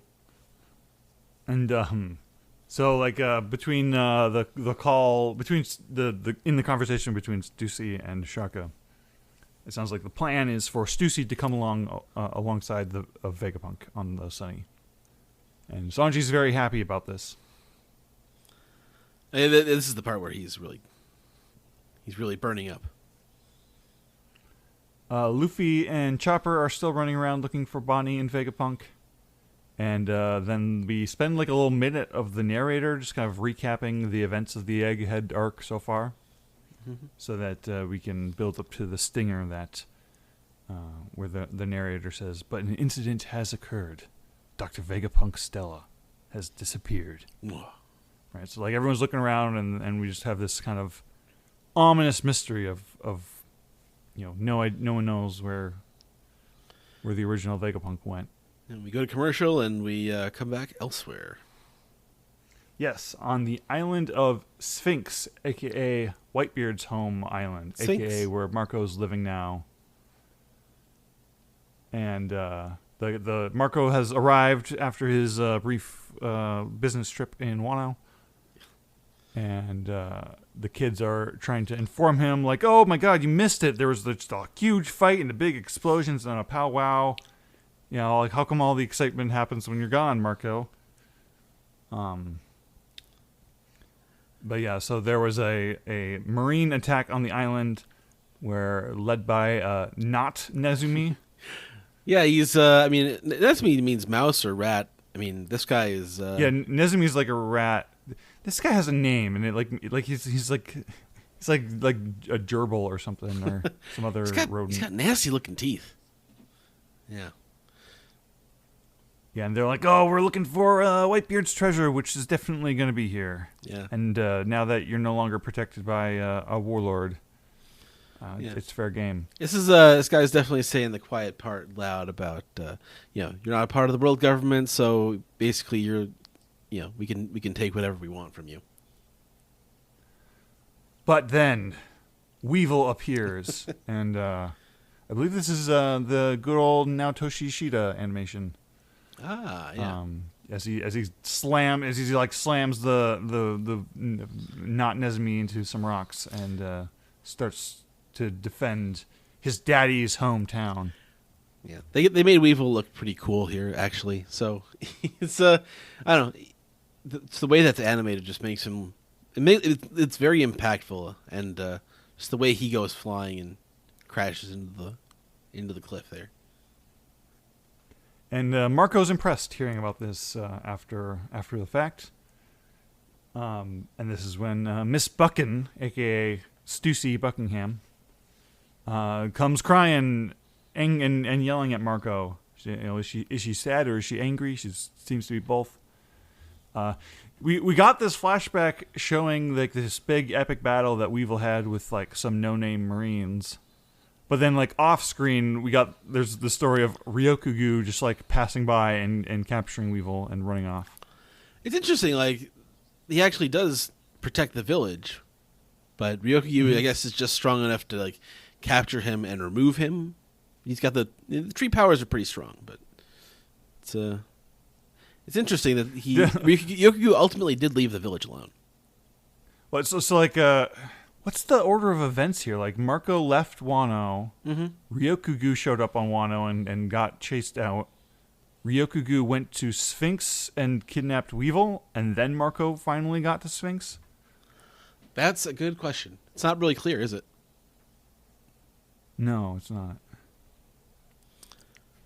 Well, who knows? And, Bucking is like, oh, you don't believe me that Weevil's really Whitebeard's child, do you? Well, we can prove it. There is a man who can prove it.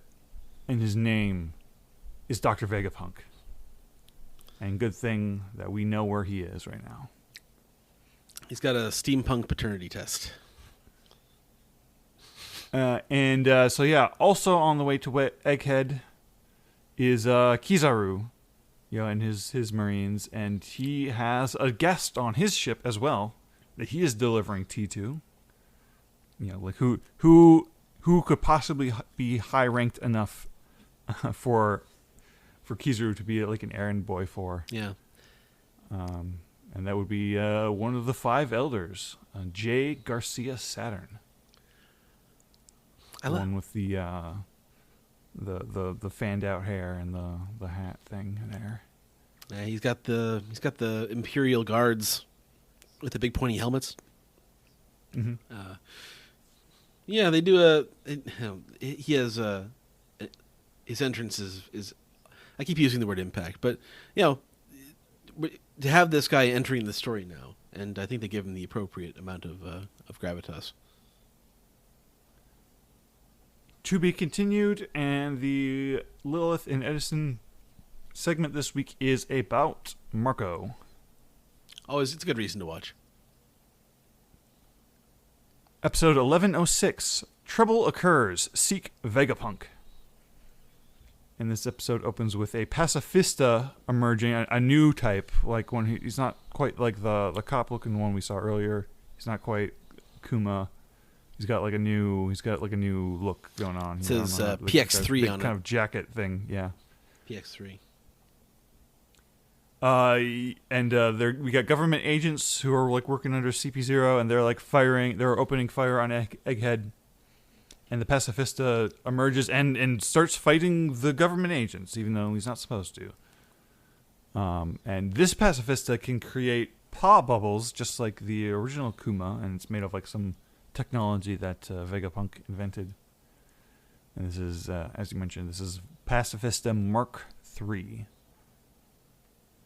And the agents, they all surrender, and the pacifista accepts the surrender and just like puts them all in like a little jail cell on the side.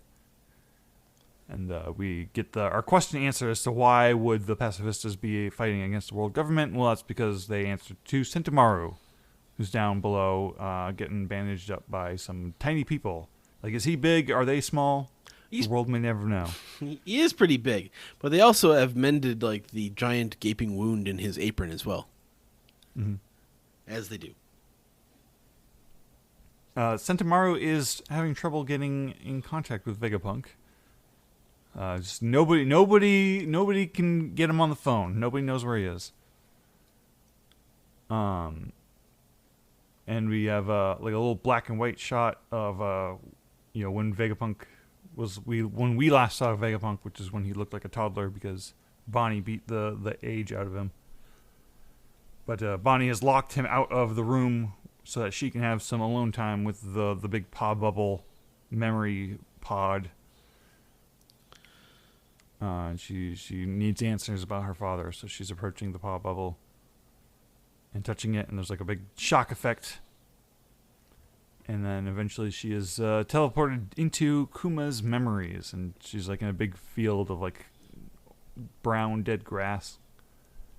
And there's a crying child, and it's young Kuma, as we've, in those drawings that Oda did, where he showed all like the warlords and stuff as children. Mm-hmm. We got little Steve Yurko looking kid over here, curled up in a ball, and is just seemingly just in agony. Just seems like he's been going through some stuff. Can't take it anymore. Yeah, and Bonnie, who kind of came into this memory with some anger, is kind of arrested emotionally. She's just kind of like trying to approach this child and empathizing with him. And then like there's kind of like a moment of silence where all we hear is like the waves splashing in the background, and that kind of effect holds through the first half of the eye catch. Yeah, I like that little sketchy.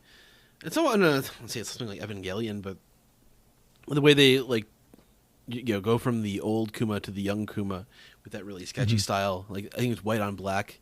It's pretty cool. Yeah. We come back and Luffy is pooped. He's tired. He's on the couch.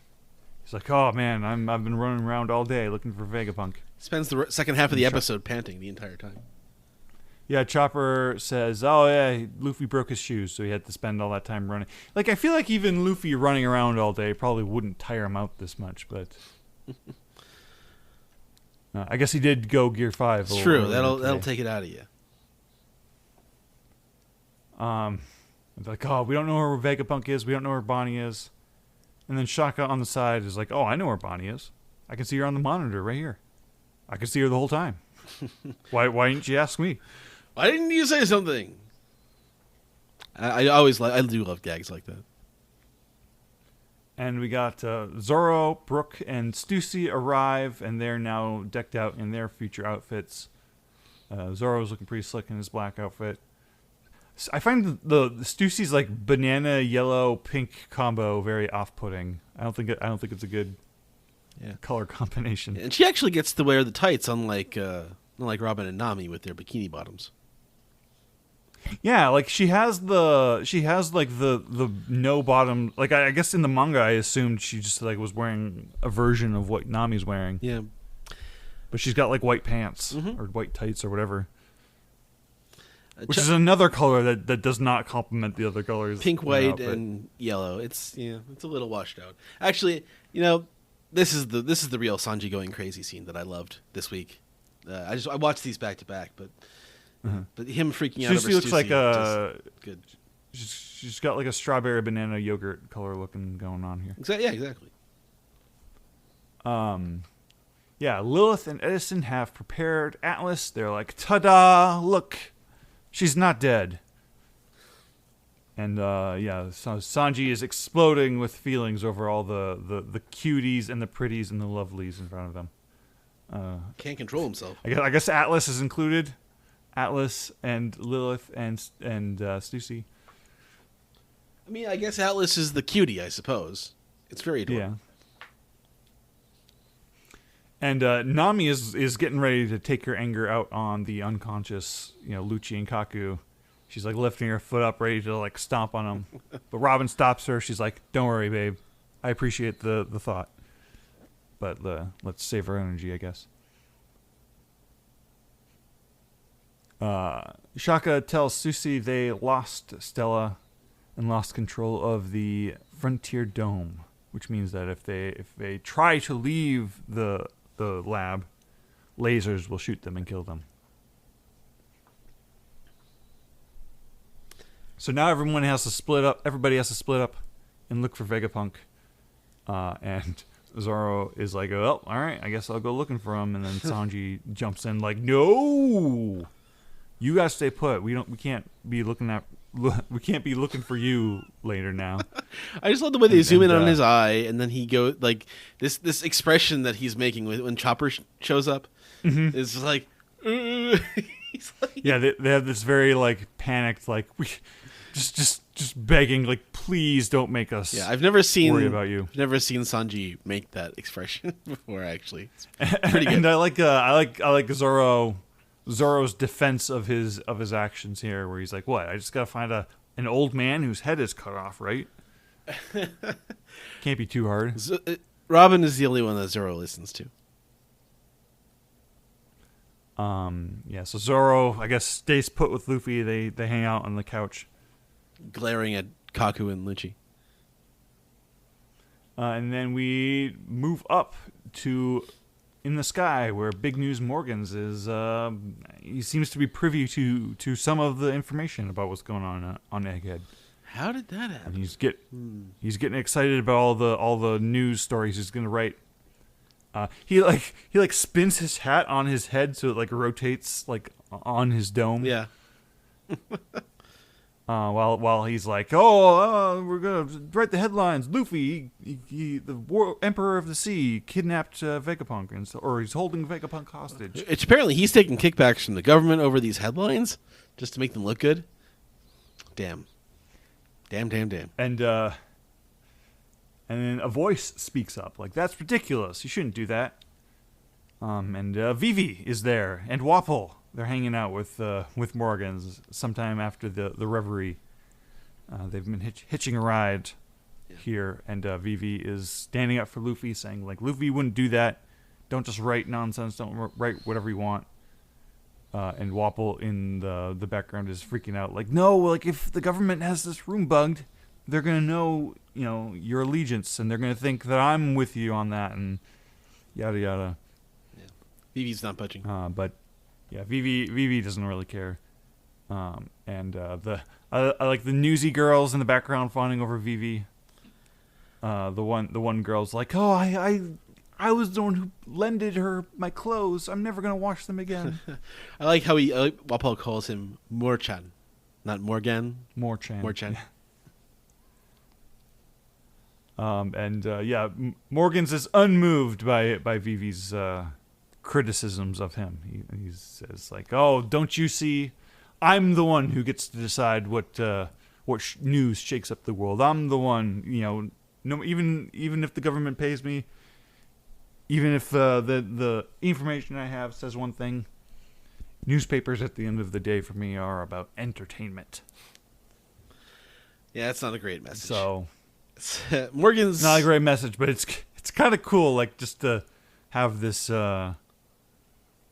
this totally insane rogue newspaper tyrant who can just like stir up world drama. He's taking money from the government, but he's also sometimes he just likes to have fun. And he's very just emotionally secure in his choice to be a devil on the shoulder of the world. To be continued. Mm-hmm. And Lilith and Edison for this week are talking about Morgans. Always a good time to talk about Morgans. General thoughts on these two episodes, Ed? Yeah, I think Sanji and Zoro do great throughout both of these episodes. Just Sanji's, especially his reactions and his losing his shit in that second episode of fawning over Stussy and also fighting with Zoro. It's good. It's good crew banter. You like to see it. Like these sort of characters are, I guess they kind of have to solve a mystery now. So we're getting time with them just sort of interacting with each other and being put in a stressful situation that isn't necessarily like immediately a fight. The fight's going on down below them now. But yeah, there was a part right at the end there as well where like Zoro sort of plops down on the sofa. I thought that was particularly well done. I like the way they drew his face, Luffy and Zoro together, just sort of sitting there, and these were as it has been pretty much every week. It's a breezy watch, and I do like and Zoro and the little S-Hawk fight as well. It wasn't very long, but we got some interesting animation there, and Weevil got to look cool, which is surprising. And the animation made him look even better. I am ready for a tone change. Yeah.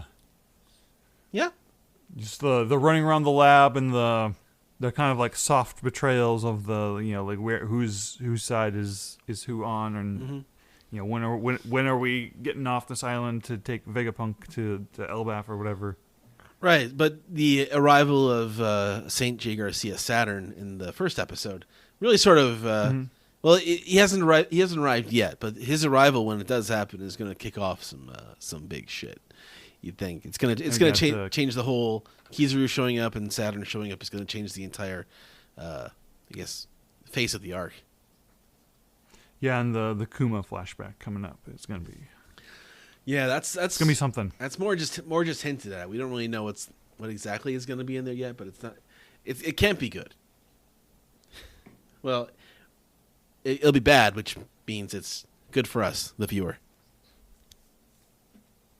Anything else you'd like to say, Ed, before we move on to the next segment? I feel like the anime's been very consistent and consistently entertaining. It's got strong source material, I think, and it even. And I've said this before, but the episodes are shorter than they have been previously, and that's not necessarily, a bad thing. So I don't mind it. All right, well, let's move on. All right, let's do it.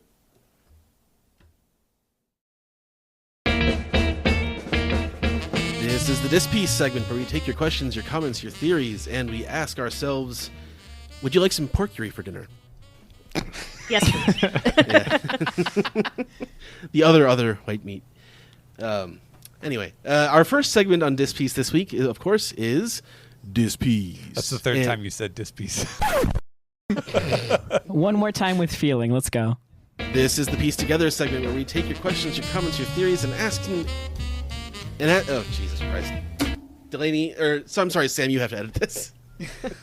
Sam, leave all that in. You're so cool, 3, 2, 1, here we go. This is the Piece Together segment where we take your questions, your comments, your theories, and ask ourselves, would I like some porky with that for dinner? Yes, please. Anyway. It is the other white meat after all. And first on the Piece Together this week, we have Dis Piece, which comes this week from Josh. We'll be asking our Dis Piece questions. Okay, so 44 Anel's on the Moon says, "Hey OPP, this chapter had some big reveals, but it also featured the return of everyone's favorite scoundrel, Foxy, possibly with the Waluigi stash." You're correct. This makes this the perfect time to ask your opinions on a popular theory. Do you think the story is going to involve another game of Davy Back, possibly Luffy versus Blackbeard or Luffy versus Buggy? I do like that idea a lot. Yeah, same. Yeah. Like even if it's like a compromise version, like they get to Laugh Tale and they have like a cool epic version of a Davy Back fight of some kind. Yeah, like if it was like a really dramatic version, like not a comedy version, Right. Yeah, that could be interesting.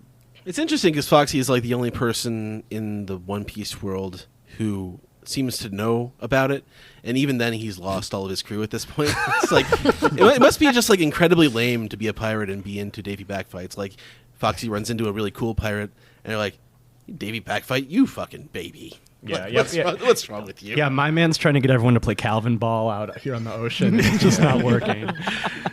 He's really into challenge coins. Nobody else really cares. Just trying to get people to play test his game ideas. Yeah. By pretending it's like a long standing tradition. that everyone's totally doing. I just want to dispute that everyone's favorite scoundrel is Foxy when Damal LeBlanc is also in this chapter. So, just saying. From Ogre Pond Child Cram, ahoy OPP from Amsterdam, not Scotland this week. Got a world traveler. Banger chapter as always, and reading it in the sun at beautiful Vondel Park was a delight. Seeing all the cameos, including Straw Hat Carrot and Straw Hat Yamato, was a delight. But my question is about everyone's favorite character in cameo. That's right, Eustace Kit or Damalo Black. This guy knows what's up. This guy knows. When do you think he'll finally get the spinoff he deserves, and what character will he pose in it? I feel like we answered this during the episode. Yeah, we talked about how he'd be Joy Boy. Joy Ball, yeah. Joy Ball, yeah. Well, Joy Ball. or is he going through the cast? Is he going to be like Law's crew next? I want to see him heart pirates. I will not Yeah. lie. Like who? Like, cast your vote now. Who's Beppo? That big one, right, with the guy in the back who's like a. No, it'll be like the weird like Nami girl. No, it'd be like the weird dog that they have. It'd be little Beppo. Yeah. Put on the little panda outfit on the little dog. Oh my god. Oh, they're Fox. Wasn't it a fox that was playing Yeah. Chopper? Is it fun? Yeah. Yeah. But this Ogre Like Pond. you're the animal, so you. Yeah. Hopkins Hat 15 asks, "Hey OPP, how it be? I'm still in disbelief that Oda acknowledged Foxy again. I was hoping to see Bocce the Fly and how he'd react, but beggars can't be choosers." Still got another chapter you could see. Yeah. Little backstroke the fly. This is the first time we've seen Foxy post time skip, right? Yeah. He doesn't That's look surprising, any honestly. better.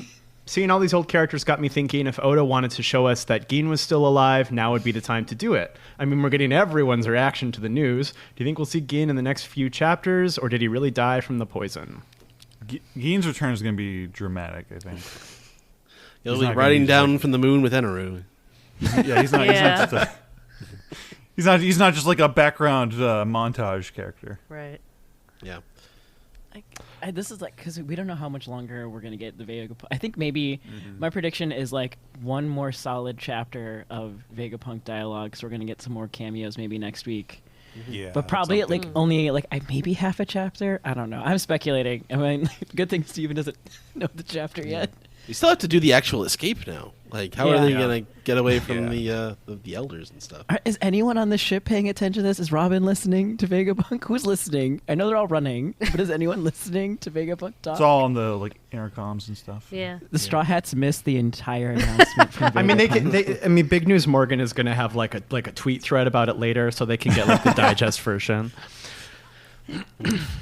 The next question comes from Refefe Eyepatch. Steven, you kind of answered this already earlier, but if you had anything you wanted to add.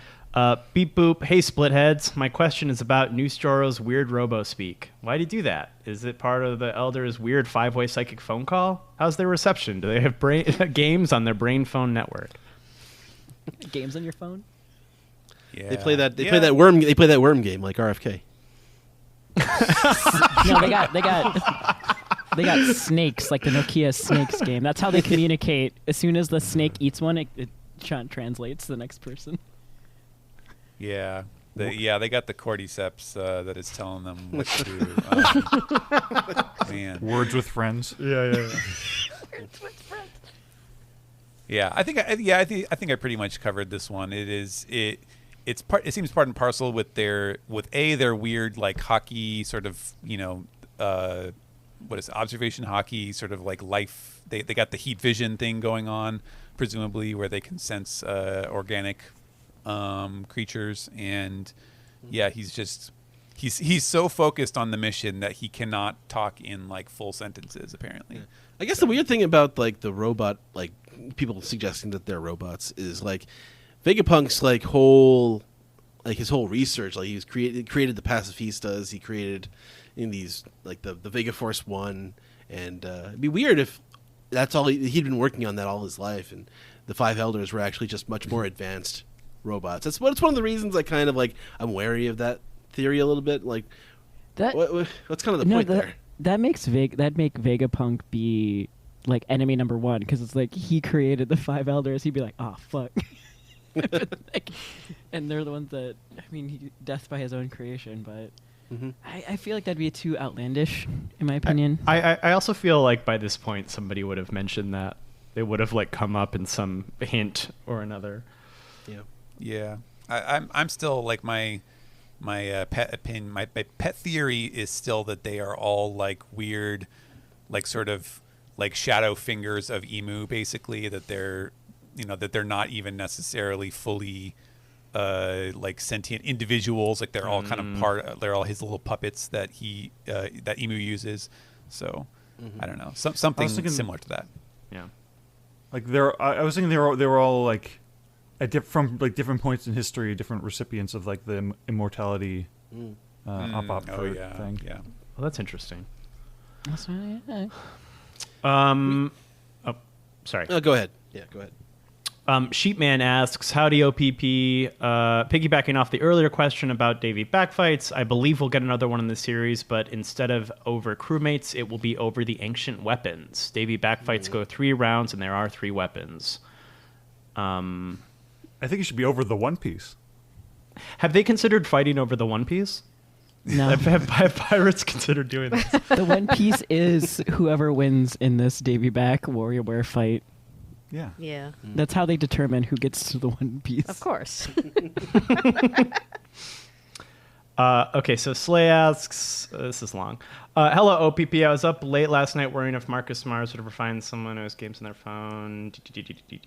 Okay. This has been a big time for old and young characters lately, with the 5 Elders being a big part of the current arc, and the series Young Sheldon coming to an end. Okay. So I was thinking... What a connection. Wow. Okay, wait. All right. I'm trying to locate the question within here. Okay, so I was thinking about the 2 merging somehow, like, say, young 5 Elders. Can you imagine it? We can see them 20 years ago where they look like spring chickens. All these wacky things could ensue, especially with the grumpy landlord Emu down the hall. They want to... Okay, what wacky hijinks can we think of with the young 5 Elders? Warcury takes 2 girls to the prom. What's his name is really good at Fruit Ninja. Like really good at Fruit Ninja. Oh yeah, Nostro, yeah. He spends all his time in the arcade. They were actually happy back then. Oh my God. Does having 4 legs make you good at DDR? Yes. Yes. Oh, yeah. Of course. Yeah. But He's more Saturn, Or is it Saturn- awkward because you have to like kind of angle them all like in the No, in the he center can of he the- can do the one where you have the 2 game pads you got to jump back and forth. He can Oh, do that true. amazingly at the same time. I'll admit I've never seen Young Sheldon. Only what TikTok has shown me. Yeah. I'm trying to think of like an episode of Degrassi that I can put them in. I kept thinking Seinfeld, but I'm like, they're not young. But also, like, I go back to the fact that they're happy because they're not old. They're not. They're still. They don't have to worry about. What connection are we making to Young Sheldon? Like what? The 5 Elders. Yeah, if it was young 5 Elders, I mean, what are would their they- wacky hijinks? Are be? they all awkward as young Sheldon? Is that the question, or just the fact that absolutely. they're young? So they go to I think Just it's. like what think it's were just that they they're like young. when they were children? Yeah. they all go and to an then- amusement park together. Ooh.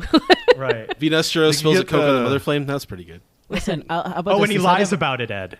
And then he Yeah. I'll he give you learns a this. lesson about lying. Instead of Young Sheldon, we have our beach episode, but it's just the 5 Elders. Yeah, they go to the beach and they're like, "Man, I wish we had more water around here."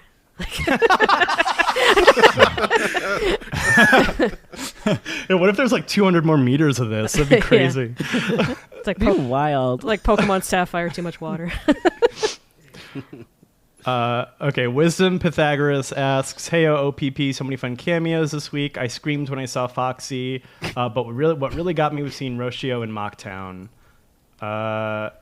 Oda's really going through the Glupshido lane with these chapters. So my question is, who's your favorite One Piece Glupshido that you'd want to see make a cameo in the next few chapters?"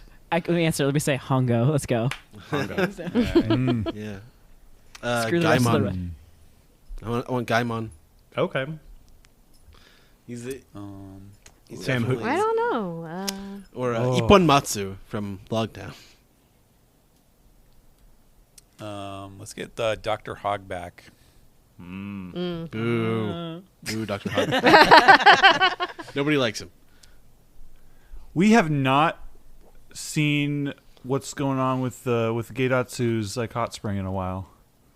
Yeah. Yeah, Gidatsu is definitely a club shadow. What islands have we not been to? There's a. Oh, why do you have so much? This is when Zach would pull out the top 100 characters. Yeah, right. Yeah. Yeah, where is Ace these days? Just got a camera under the ground in the grave. Oh my god.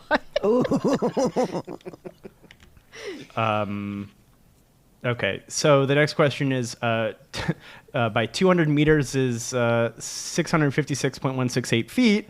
Hey, OPP, do you think it's possible that we are overestimating the five elders and they are not as strong as we think they are, and Luffy and the Straw Hats are going to defeat them on Egghead? If Luffy defeated them, that would throw the world government into chaos with their leaders gone and draw out Emu and the Holy Knights, who may be more powerful to deal with Luffy in a future arc. Okay. Congratulations on 15 years. Keep up the good work. That is true. It is the coming up in 5 days is the the 15th anniversary of the podcast. Wow. I think we'll celebrate that next week. Okay, there we go. Yeah. The way that this feels like the final boss battle, but in the Final Fantasy terms, where it's just phase 1. Yeah, right. There's 8 more levels. Yeah. Because maybe the final boss is Eneru this entire time on the moon, but we still got Emu that's chilling with the butterflies. He's that, and then there's the hat. Yeah. But these five guys, they're the five guys. The five elders seem like they're pretty strong, but I'm They're getting their ass. if Luffy really had to, he could beat them in a fight. But there's a lot else going on. Yeah, I mean, no one's able to damage them.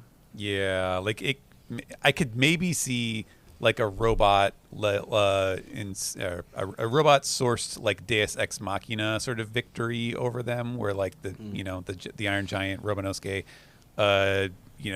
destroys them or deactivates whatever their demon magic is powered by, or something like that. I don't see them.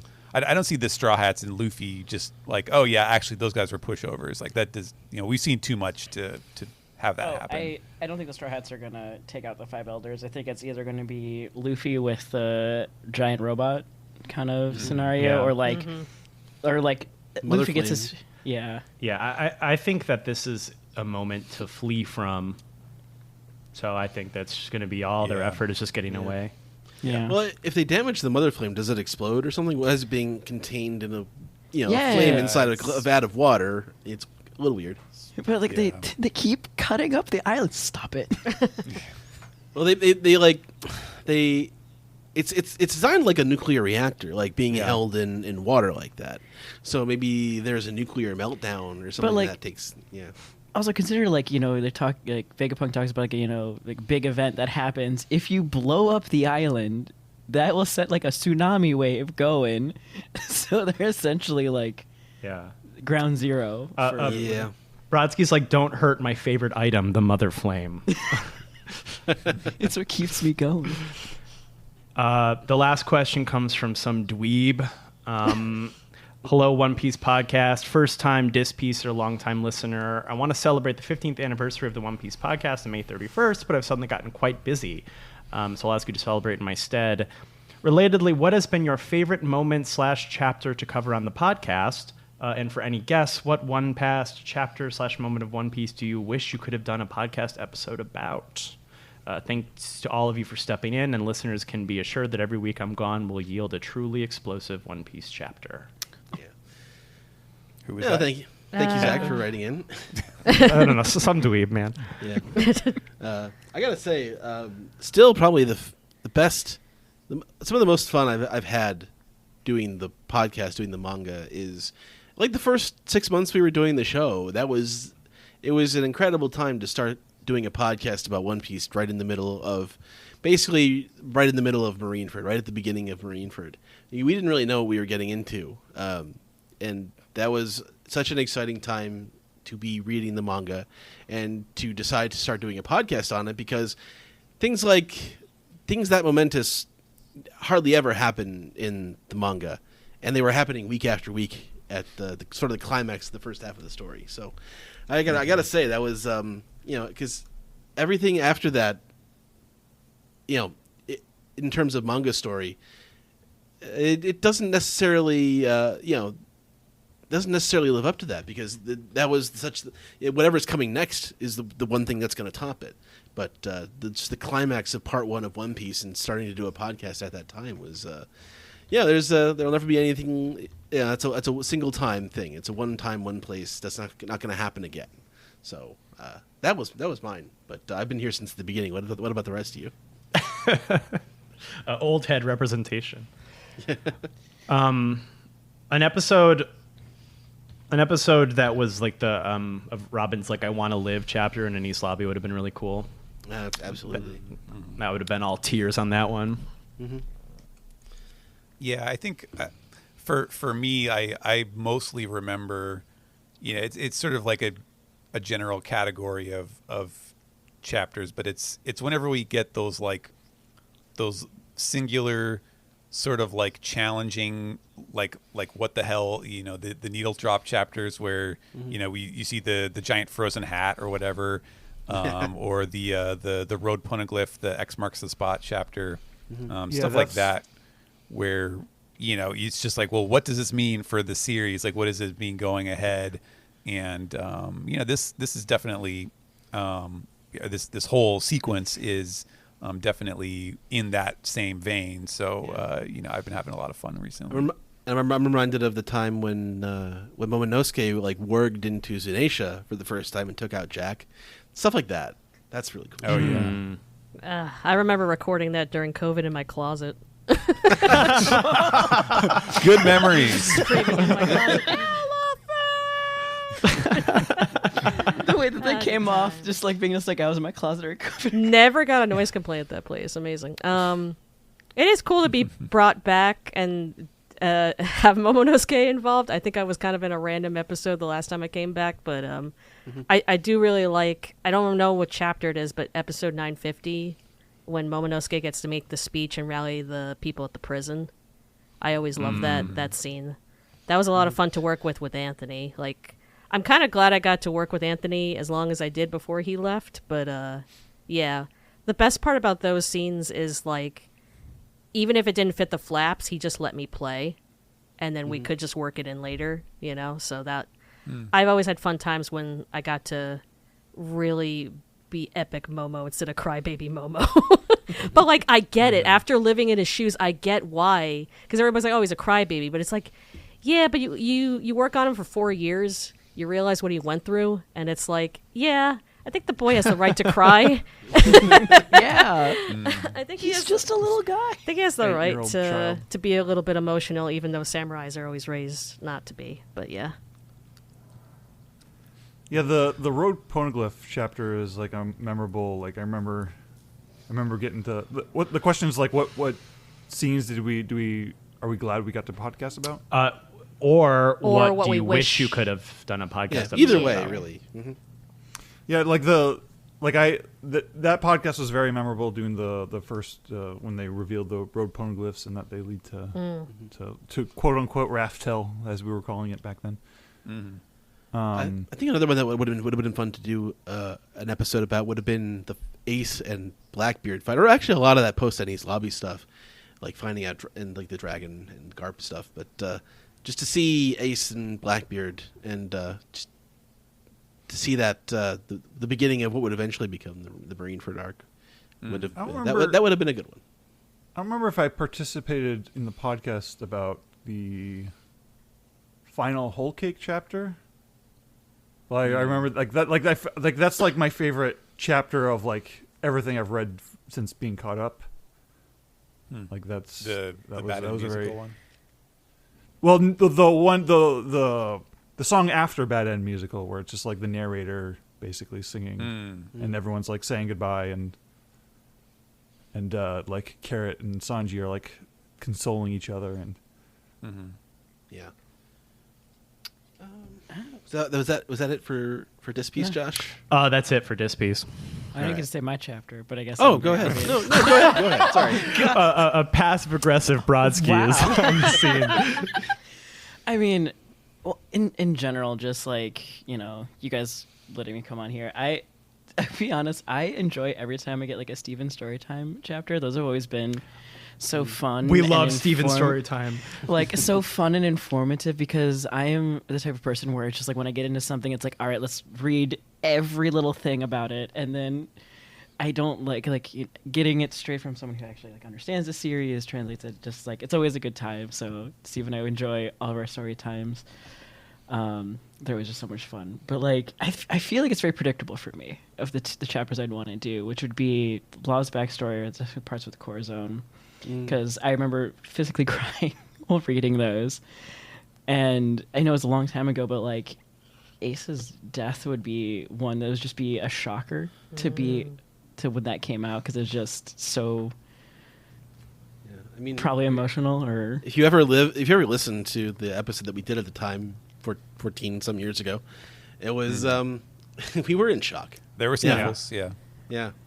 Well, because there wasn't like major character death until that, really. yeah. Right. Yeah. Well, Whitebeard, but then like in rapid succession. But he was already Yeah, he was, 2 he weeks was, before. Yeah. he was already One dying when he punch showed after up. the other. He was melting on screen, but like those like emotional story beats where there's like, I mean, I feel like we're gonna get to something big here, like we might have something coming up, but it's something about those ones where like no one sees it coming, and like, I mean, I know Corazon's my favorite, but it's just I have so much to say about his backstory that like if you heard us at ASAD, and we were in a room just very drunk off of Panera High Charge lemonade and Bacardi, and just talking about dress. No, rehearsal. no. I thought they don't sell that anymore. Yeah, no, we stocked up. I told my friend, You are too old to be drinking that way. but like we went on tangents about just dress roast and that whole thing, and it was great. You're doing this in costume, right? Oh, in costume as full course. Corazon. Absolutely. All right. Steven, do we have anything on the subreddit Archipelago? We do. Just a Awesome. couple comments here. First one from Knife938, who says, "Hey, I was going to leave my theory manifesto involving how cola controls the world, but instead I have 3 mini theories." All right, let's see here. Number 1, could we have a Wheel of Time situation where we're actually on Earth, but so many thousands of years in the future that Earth isn't recognizable? Please Idiots. no. You Please blew it no. up. Please don't do that. I hate that. I'm tired of it. Yeah, it's a little hackneyed at this point. Planet of the Apes, yeah. Yes. Yeah. And as we've discovered recently, some people don't like Planet of the Apes related Simpsons humor. So, and they're wrong. So, number 2, the feeding of Luffy. When Luffy was eating the food that showed up, he ended up near a certain machine. What if no one fed Luffy? So this is earlier in the Egghead arc. Right. What if no one fed Luffy, but he got food from that machine Atlas showed that shoots out unlimited food? In 1105, he does appear in front of the machine. I feel like that's kind of like the conclusion that a lot of people have come to since Oda never touched on it again or showed someone actually like helping him, was that he just reached, he stretched for the vending machine, but Yeah. we never saw that. Well, that was in the anime episode I think that I watched, because Atlas was repaired in this episode, and I think Luffy had just gotten there and he was really happy because Atlas gave him food, or maybe that was before that. Yeah, well, I mean, yeah, they saw the food machine and were playing with it, but yeah, I think we still have a little ways to go for the anime to reach that Luffy being knocked out and needing the food. Yeah, and yeah, okay. Third theory here: the Blackbeard pirates on Egghead. I think they came in order to gain control of the pacifistas and seraphims. That's right, we did see their raft. They would know of the order of control from former Admiral Kuzan. That's why, even though they came for Dr. Vegapunk, they went mission accomplished when they touched Saturn. Yes, that's right, Katarina. I had completely forgotten that they were there entirely. Yeah, totally. They're actually being stealthy for once. They're not tromping all over the place. You blink and you miss it. Yeah. All right. Second from Amiibo Hunter 000, who says, "Hey, OPP, with the Seraphim playing a bigger role in Egghead, and with Frankie learning about the use of the green blood, do you think we will see Frankie replace Cola with the green Seraphim blood? What powers would be the coolest for Frankie to utilize? I think if he could utilize Baby Five's power through green blood, that would give him a major upgrade. Love the show, and thank you. I mean, if it tastes good, sure, but I feel like his vibe, since like Frankie is like America. The Yeah. character, Yeah. I think the cola is just too. too iconic. Well, yeah. Yeah, It's like during Eddie's lobby, cola only, and he throws But the Right. bottles at Chopper. But he would steal some of the ideas from Yeah. Like now he's in the lab. He's like, as it's blowing, he's like, I'll take It's this. like Well, but I made if Mountain there's- Dew, you know? If there's, yeah, exactly. If there's one thing Americans love, it's green slime. Yeah, exactly. No, Slurm. wait. What's the One Piece equivalent of Mountain Dew? That's the new green blood for Frankie. He replaces it with- Although I think So- with the children, the seraphim, doesn't it also have to do with like their Lunarian blood? Something has to do with that. I'm not sure. Something. Or like, or Yeah.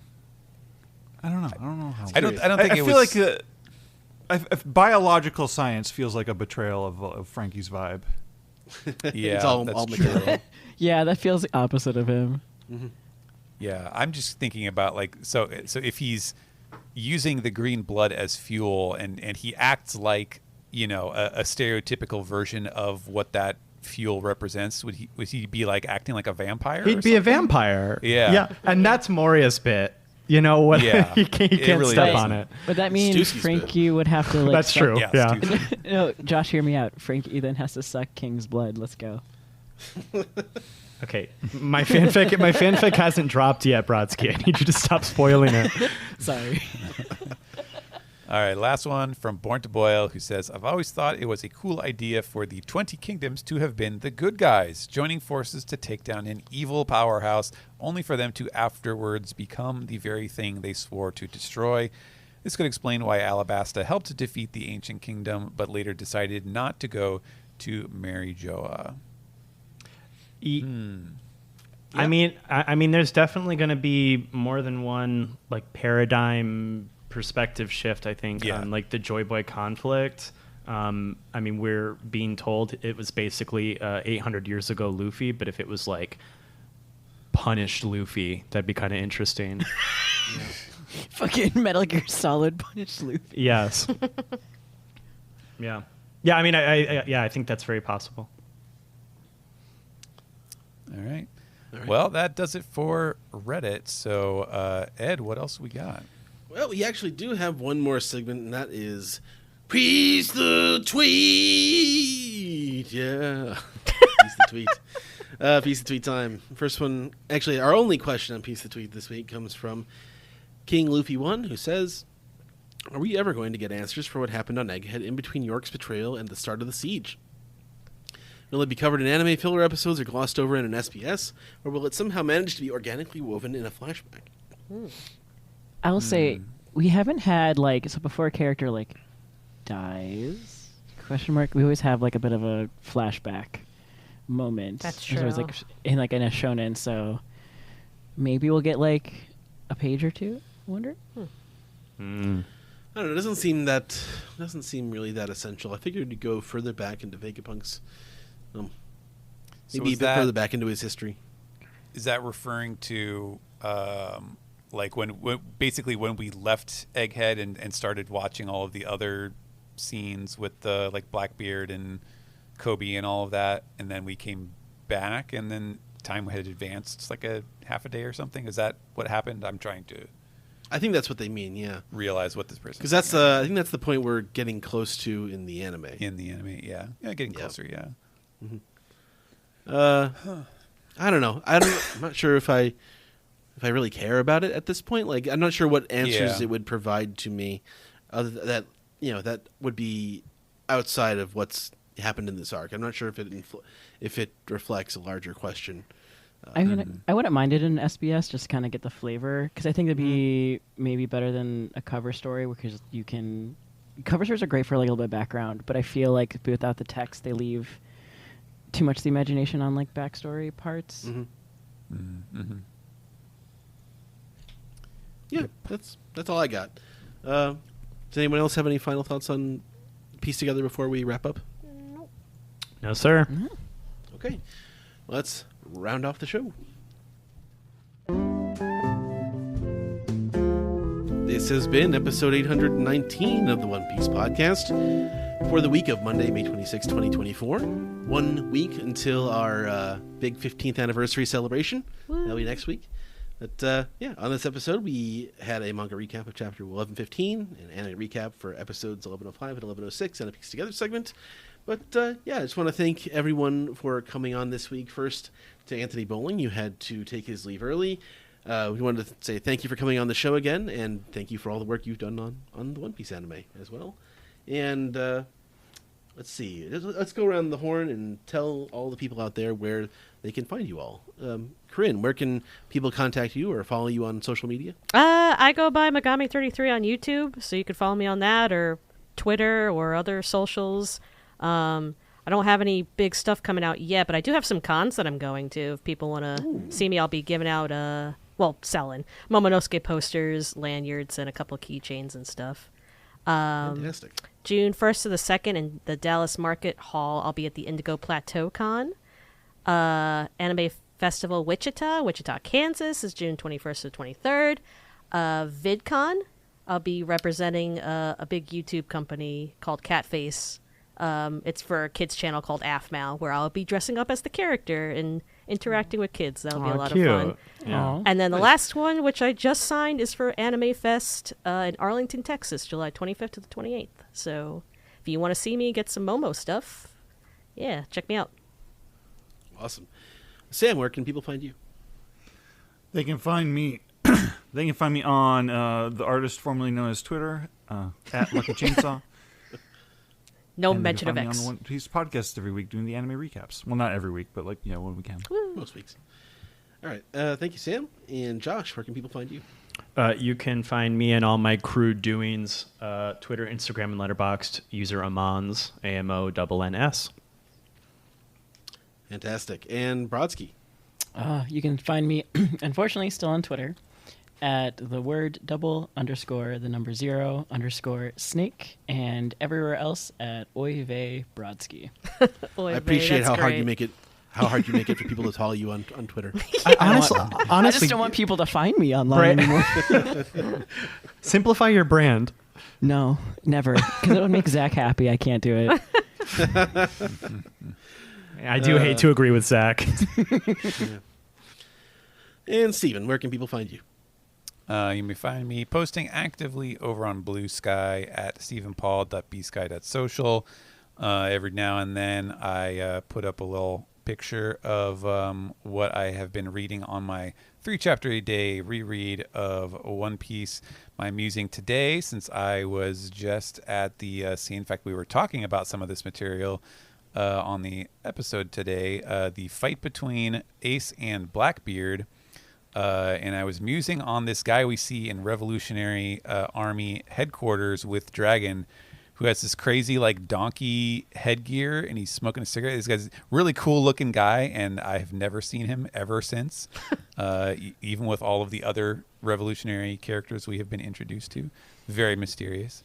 But you can see other stuff like that because I have been keeping that up since the start of the year.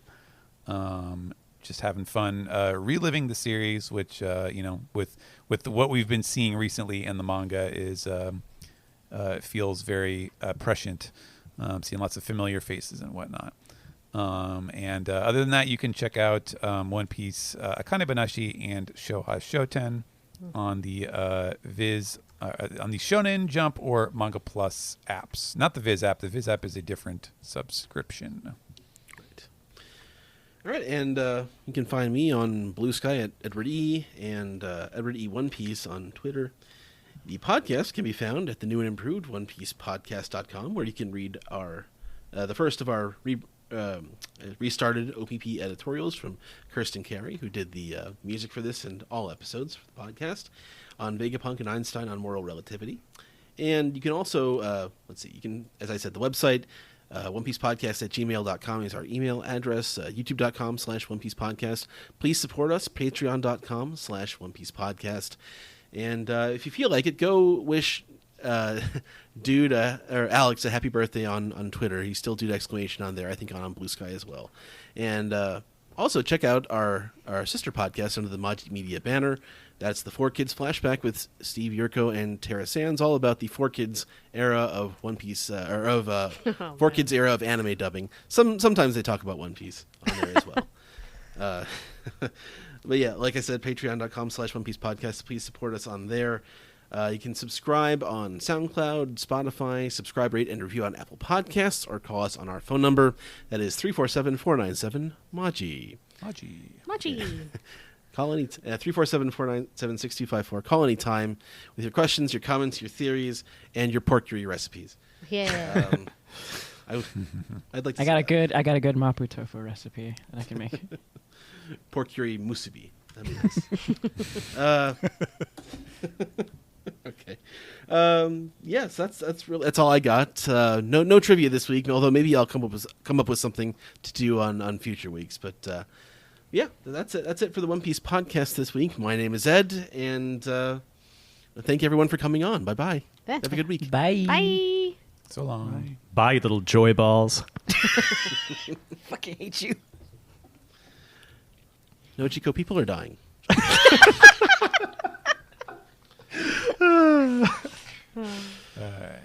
Please keep Okay. it. All right.